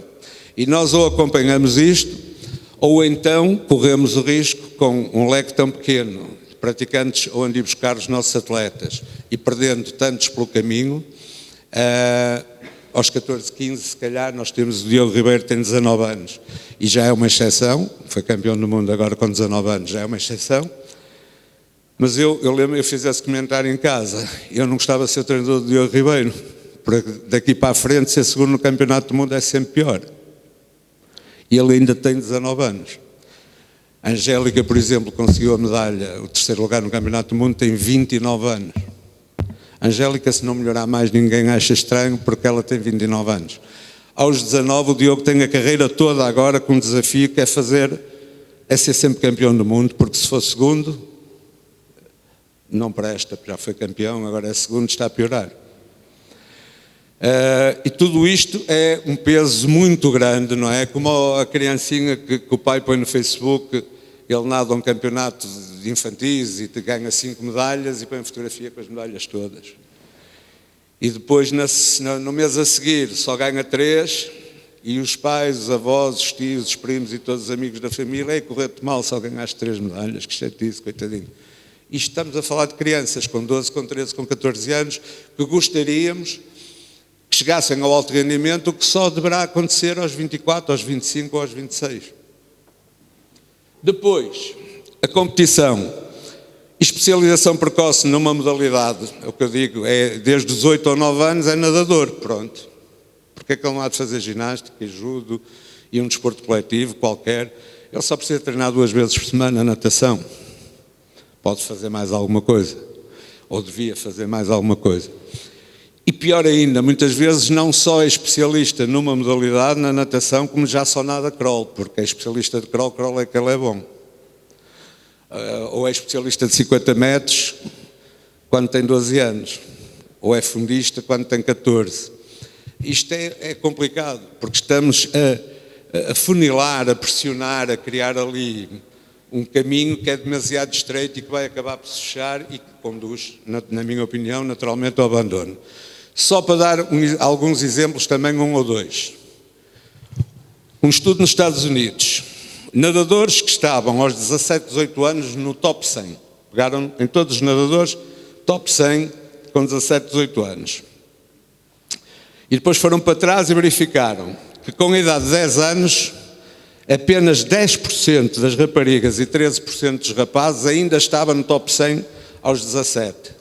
Estamos a falar de 7 anos. 17, 18 são jovens, não é? Quase bebés. Pois 90% das raparigas já não estava lá, já estava fora. Só que os Estados Unidos não têm 4.000 nadadores federados a competir. Não faço ideia quantos têm, tem pai. Mas a competir mesmo, vamos admitir, Vasconcelos tem 50.000. Se perderem 40, ainda sobra muita gente para continuar a competir, os mais fortes. É um bocado a lei de Darwin, não é? Ficam aqueles que aguentam tudo e mais alguma coisa. Mas nós não, nós temos pouquinhos, temos que os preservar. E isto depois, continuando por aqui, vemos que mesmo entre os 15 e 16 anos, portanto só com uma diferença de 2 anos, metade dos atletas que estão no top na natação americana aos 15, 16, metade aos 17, 18 já não está lá no top 100. Portanto, isto penso que nos deve a todos fazer pensar, e julgo que isto não será um problema apenas da natação. Outro, isto é aquela aos 10 anos, 3 desportos, praticamente o mesmo até aos 14, é o que eu vos tinha falado há pouco da importância de não especializar cedo. Isto foi um trabalho que fizemos aqui há uns anos, quando eu estava na Federação, tentamos perceber o que é que acontecia na natação cá em Portugal.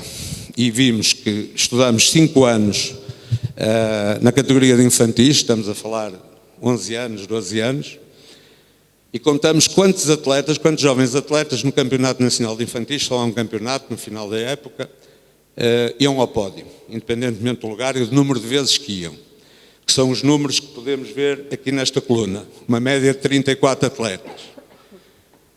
E depois tentamos perceber o que é que acontecia a esses 34 atletas, quando eram júniores, 4 anos depois, e nos 2 primeiros anos de séniores, 6 anos depois. Verificamos que desta média de 34, apenas 24%, 6 anos depois, em séniores, ainda ia aos nacionais, ainda competia. Posto de outra maneira, se quiserem pôr ao contrário, 73% dos atletas que ganharam medalhas em infantis, passados 6 anos, já não competiam. 73%. 3%. Claro que se a gente agora chegar aqui e disser assim, então, e dos pouquinhos, dos 24% que competiam, quantos é que ainda iam ao pódio?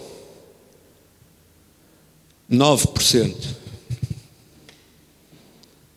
Daqueles 34. Fizemos este estudo 5 anos seguidos. Durante 5 épocas, nadadores medalhados no Campeonato Nacional de Infantis. E 6 anos depois, onde é que eles estão? O panorama era este. Não me parece que agora seja melhor. Seleções nacionais. Futebol, voleibol, natação, judo, masculinos e femininos. Número de atletas selecionados no escalão pré-júnior. 170, 27, 60, etc. E depois, quantos voltavam a ser selecionados como júniores, percentagens que voltava a ser selecionado em sénior. 9%, por exemplo, aqui, não, 28%, 30%, 34%. Isto não deve ser casualidade, os números andam nos 20 e tal %. E aqui já era pré-júnior, já estamos a falar no que corresponderia ao escalão seguinte aos infantis na natação. Mesmo assim, os nadadores que vão à seleção, à primeira seleção nacional, que é nesse escalão pré-júnior, só 30% voltam a ir à seleção quando são séniores, e os outros? E quem é selecionado nos escalões jovens e depois nunca mais é selecionado, quem ganha medalhas nos escalões jovens e depois nunca mais ganha nada, está motivado para treinar, continuar aos treinos todos, está super motivado, quer é treinar mais? Não, desiste. E vai embora. É o que eu digo, não temos 20 mil praticantes a competir, temos dificuldades. Oportunidades de sucesso desiguais, aqui é o tal problema da idade. O mesmo escalão etário, 2 anos de nascimento. Se eu tenho um atleta que nasce no primeiro mês do primeiro ano desse escalão, ele pode ter 2 anos de diferença para um atleta que nasce no segundo ano desse escalão e no mês de dezembro. Isto é um efeito que se verifica a nível de seleções nacionais em inúmeras modalidades. Ainda há pouco saiu um estudo da Hungria, que é muito forte em termos desportivos, penso, em geral, e que quase 40%, se não estou em erro, não quero dizer nenhum disparate, dos atletas que têm sucesso e que estão nas seleções, nasceram no primeiro quarto do ano. Nasceram em janeiro, fevereiro e março. E o número de atletas que chega à seleção e que tem sucesso nascido no último quarto, a percentagem é significativamente inferior. E nós muitas vezes estamos a treinar equipas de jovens, cadetes, de infantis, no caso da natação, lá está, com 8, com 9, com 10, até aos 12, 13, 14 anos. E as diferenças são brutais entre os jovens atletas que estamos a treinar. E a receita é igual para todos.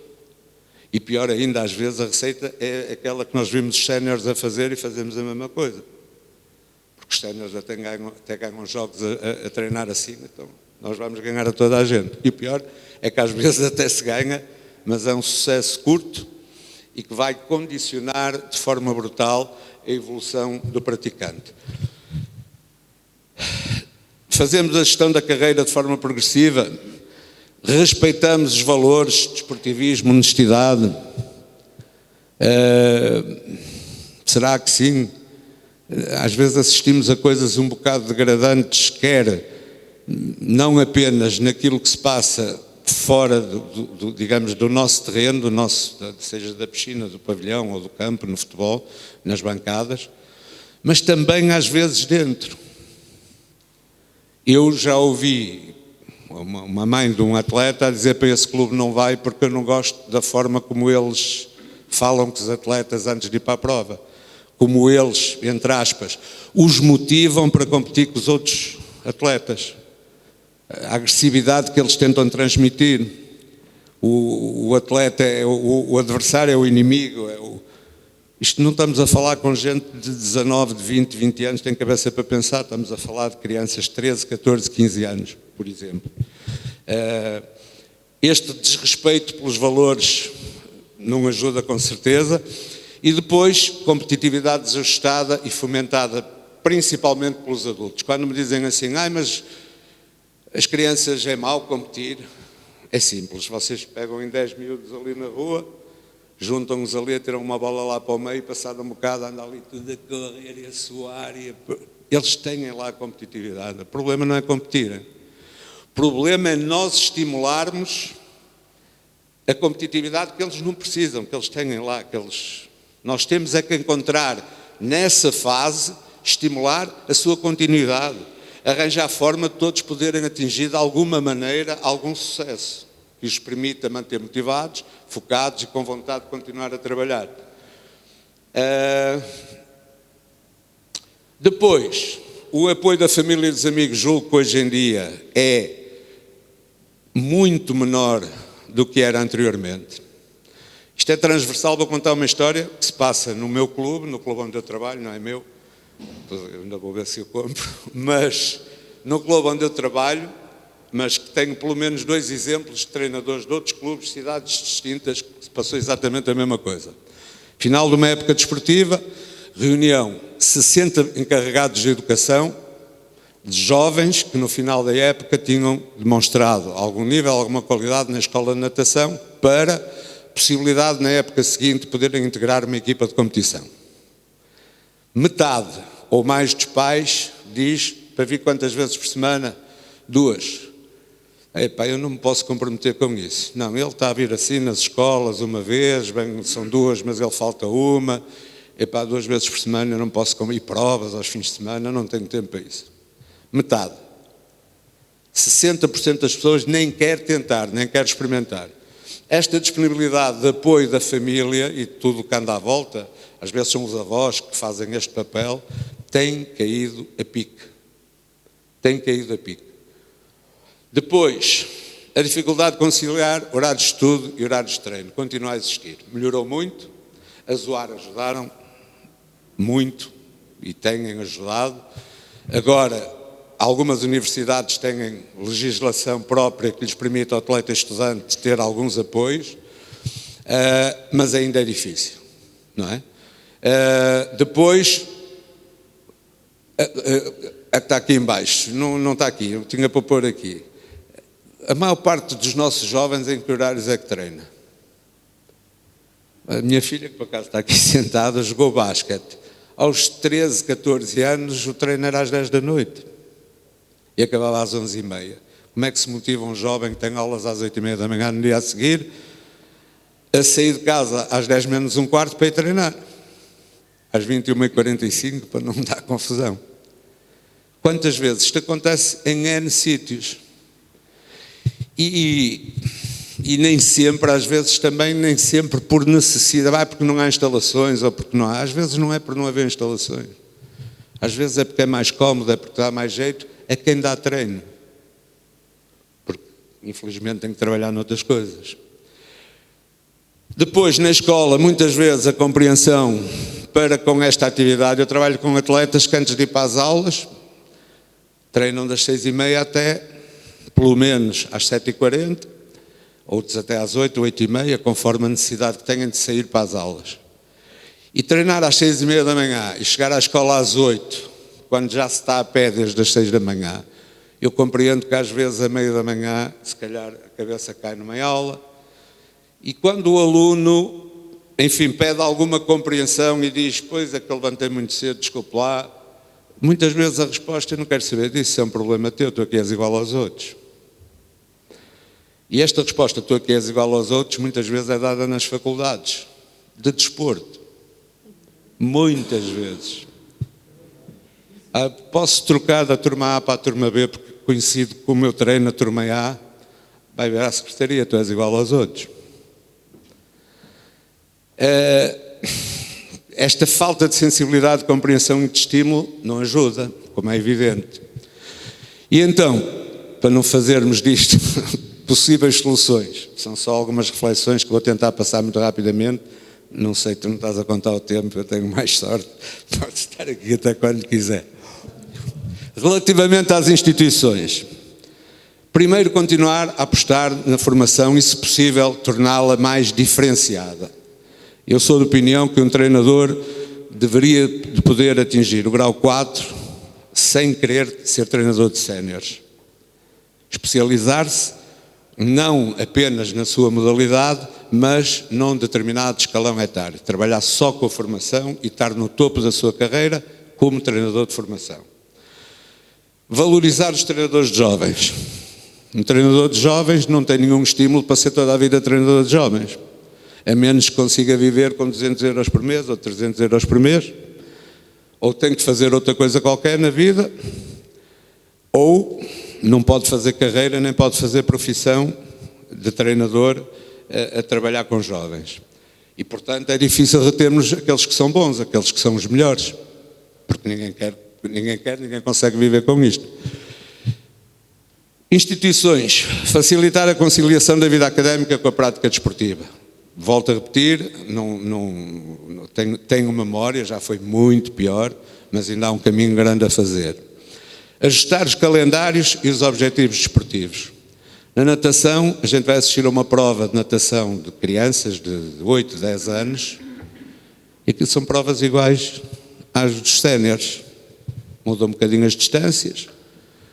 Muitas vezes tem uma prova e tem 25 desclassificações. O regulamento é o mesmo, isto é igual aos séniores. Ele fez isto, fez aquilo. E o problema não é desclassificar ou não desclassificar, primeiro, se calhar, o próprio treinador devia ter noção que aquele jovem não estava em condições de fazer aquela prova, mas depois, já que isso aconteceu, é a forma como se faz. Não há sensibilidade para dizer, sim senhor, olha, eu vou-te explicar o que é que tu fizeste e que não podias fazer, quando isto acontece, aparece ali desclassificado, mas tu vais melhorar para a próxima e vamos em frente. Não, isto é igual para todos.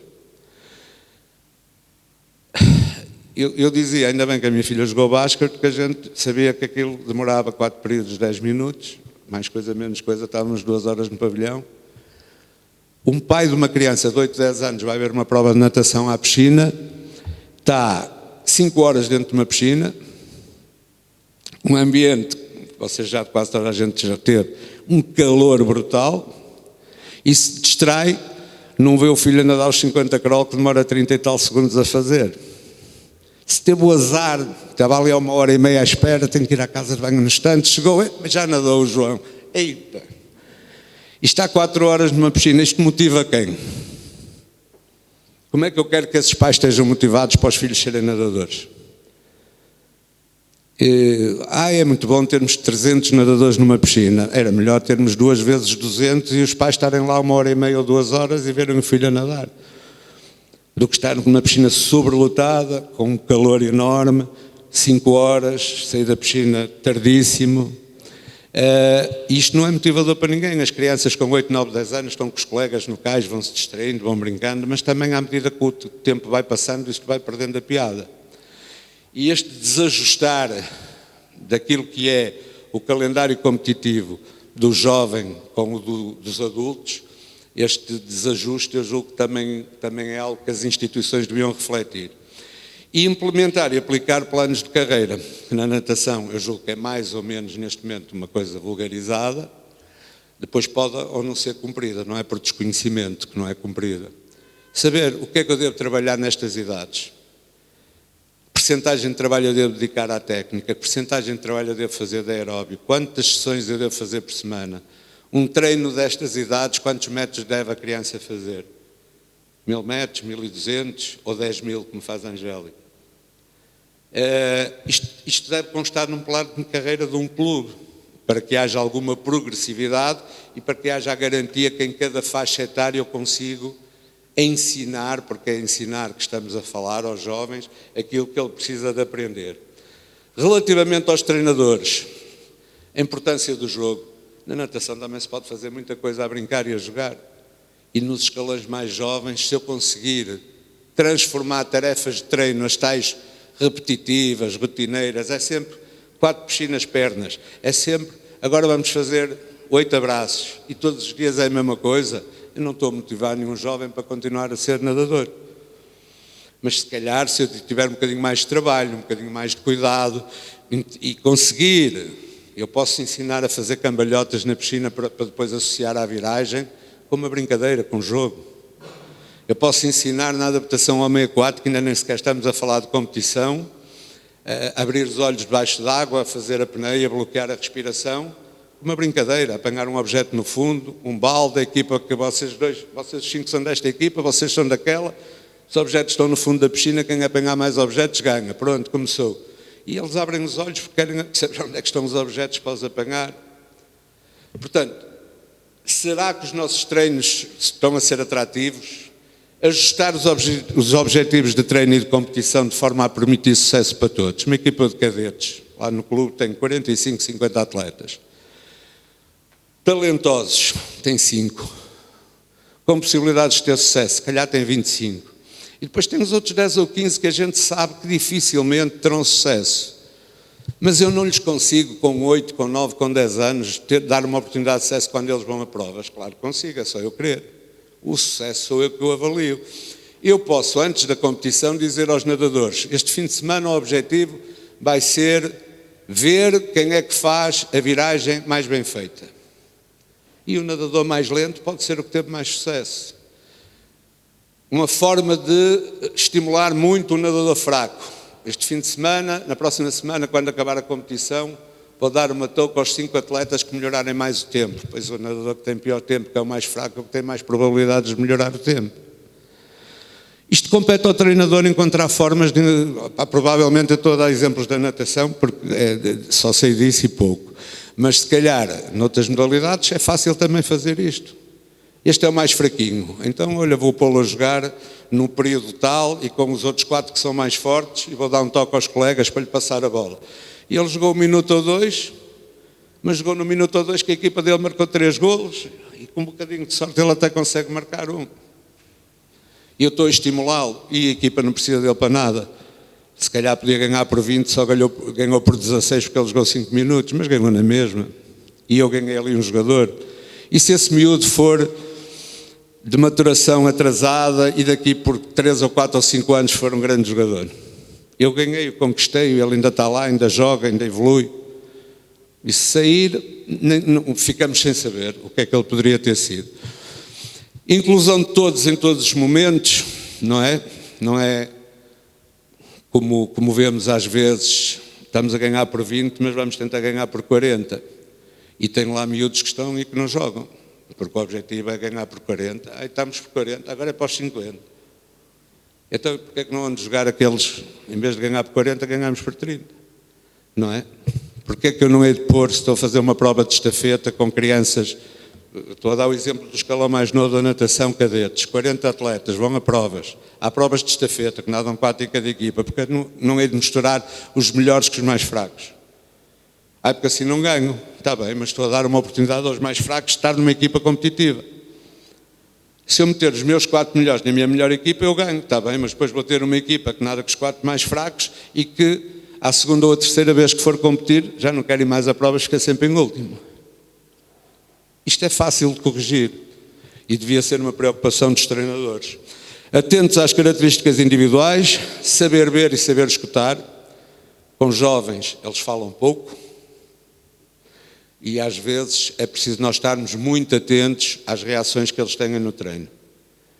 Às vezes um jogar, uma cara feia, uma coisa, e perceber, sermos nós a perguntar o que é que se passou, o que é que aconteceu, e ouvi-los. Não estamos à espera que uma criança com 8, com 9, com 10, com 12, até com mais anos, vá dizer ao treinador, olha, eu não gosto disto, porque eu nunca jogo, ou porque olha, este não percebo esta jogada, não é? Objetivos de treinadores devem estar muito relacionados com os objetivos dos atletas. Aliás, o treinador, os objetivos que tem deve ser ajudar os atletas, não deve ter objetivos próprios. Respeitar o ritmo individual de desenvolvimento, que é diferente. Um jovem que não tem sucesso, seja em que modalidade for, aos 10, 11, 12 anos, muitas vezes nós vemos miúdos que dizemos, este miúdo, tecnicamente, vemos a posição do corpo, este miúdo vai ter de certeza algum sucesso. Neste momento tem um problema que em termos de maturação está atrasado em relação aos outros, mas este miúdo há que estar atento a ele, não o podemos perder. Se for pelos resultados, ele vai-se embora no instante, porque embora tenha esse potencial, ele só vai, digamos, explodir daqui a 2 ou daqui a 3 anos ou daqui a 4 anos. E se nós não aguentarmos enquanto ele não tem resultados, perdemos mais um talento. Encontrar forma de motivar permanentemente todos os atletas. E quanto ao envolvimento, e julgo que este é o último slide, apostar na formação dos pais. Não percebo, digo sinceramente, como é que hoje em dia ainda há dificuldade em perceber a importância que o desporto tem na formação dos jovens. Todos os aspectos, não é só o físico, não é só a parte da saúde, é a parte psicológica, é o saber estar em grupo, em sociedade, é o saber ser solidário, é o saber partilhar. E eu não percebo como é que, enquanto pais, as pessoas não têm noção da importância que isto pode ter em termos de futuro para os seus filhos. Mas é uma realidade. As pessoas têm uma vida a correr para todo lado, têm muita dificuldade, têm muito pouco tempo para os filhos. É uma história que estamos fartos de ouvir, ouvimos todos os dias na televisão. E convenhamos que sair do emprego às 7 a correr para ir pegar numa criança e depois ficar 1 hora dentro do carro, ou 1h30 ou mais, à espera que ela acabe o treino, quando vimos num dia de trabalho muito duro, não é fácil. Não é? Se forem à piscina de Campanhã às 6h30 da manhã, estão lá 10 ou 12 carros, vêm uns senhores lá com os cobertores a dormir dentro dos carros porque os filhos estão a treinar. Não é fácil, mas é fundamental apostar na formação no sentido de valorizar cada vez mais a prática desportiva, sensibilizar todos quando estão envolvidos com jovens atletas, família, os amigos. Os amigos são apontados em muitos estudos. Porque é que desististe? Porque os meus amigos, ninguém anda na natação, eu queria estar mais tempo com eles. Porque os meus amigos que andavam na natação já saíram e eu também, já só estava eu, saí também. Divulgar e promover todas as atividades de forma pedagógica. Pôr uma fotografia de uma criança com 10 anos, com 10 medalhas, não é grande coisa em termos da pressão que lhe estamos a criar aos 10 anos da próxima vez que ela for participar numa competição. Agora, também é um risco, muito num daqueles estudos que pus logo no segundo slide, dizia lá assim, falta de reconhecimento. A natação, falou-se mais de natação, com as 2 medalhas do Diogo e um bocadinho com a medalha da Angélica no último mês e meio, do que se calhar nos últimos 15 anos. O que é injusto, aconteceu muita coisa durante estes 15 anos. Houve medalhas em europeus, houve atletas finalistas em europeus e mundiais. E ninguém sabe, é zero, não há reconhecimento nenhum. E os atletas às vezes apontam a falta de reconhecimento como um dos motivos, não sei porque é que ando aqui a fazer, porque por muito bom que eu faça, ninguém sabe. Não é? Pronto, vou acabar.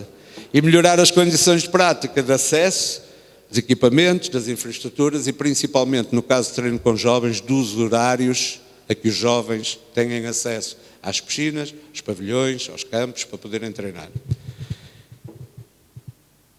Não, pois este foi daqueles que... Portanto, muito obrigado, peço desculpa se excedi o tempo, muito obrigado pela vossa atenção.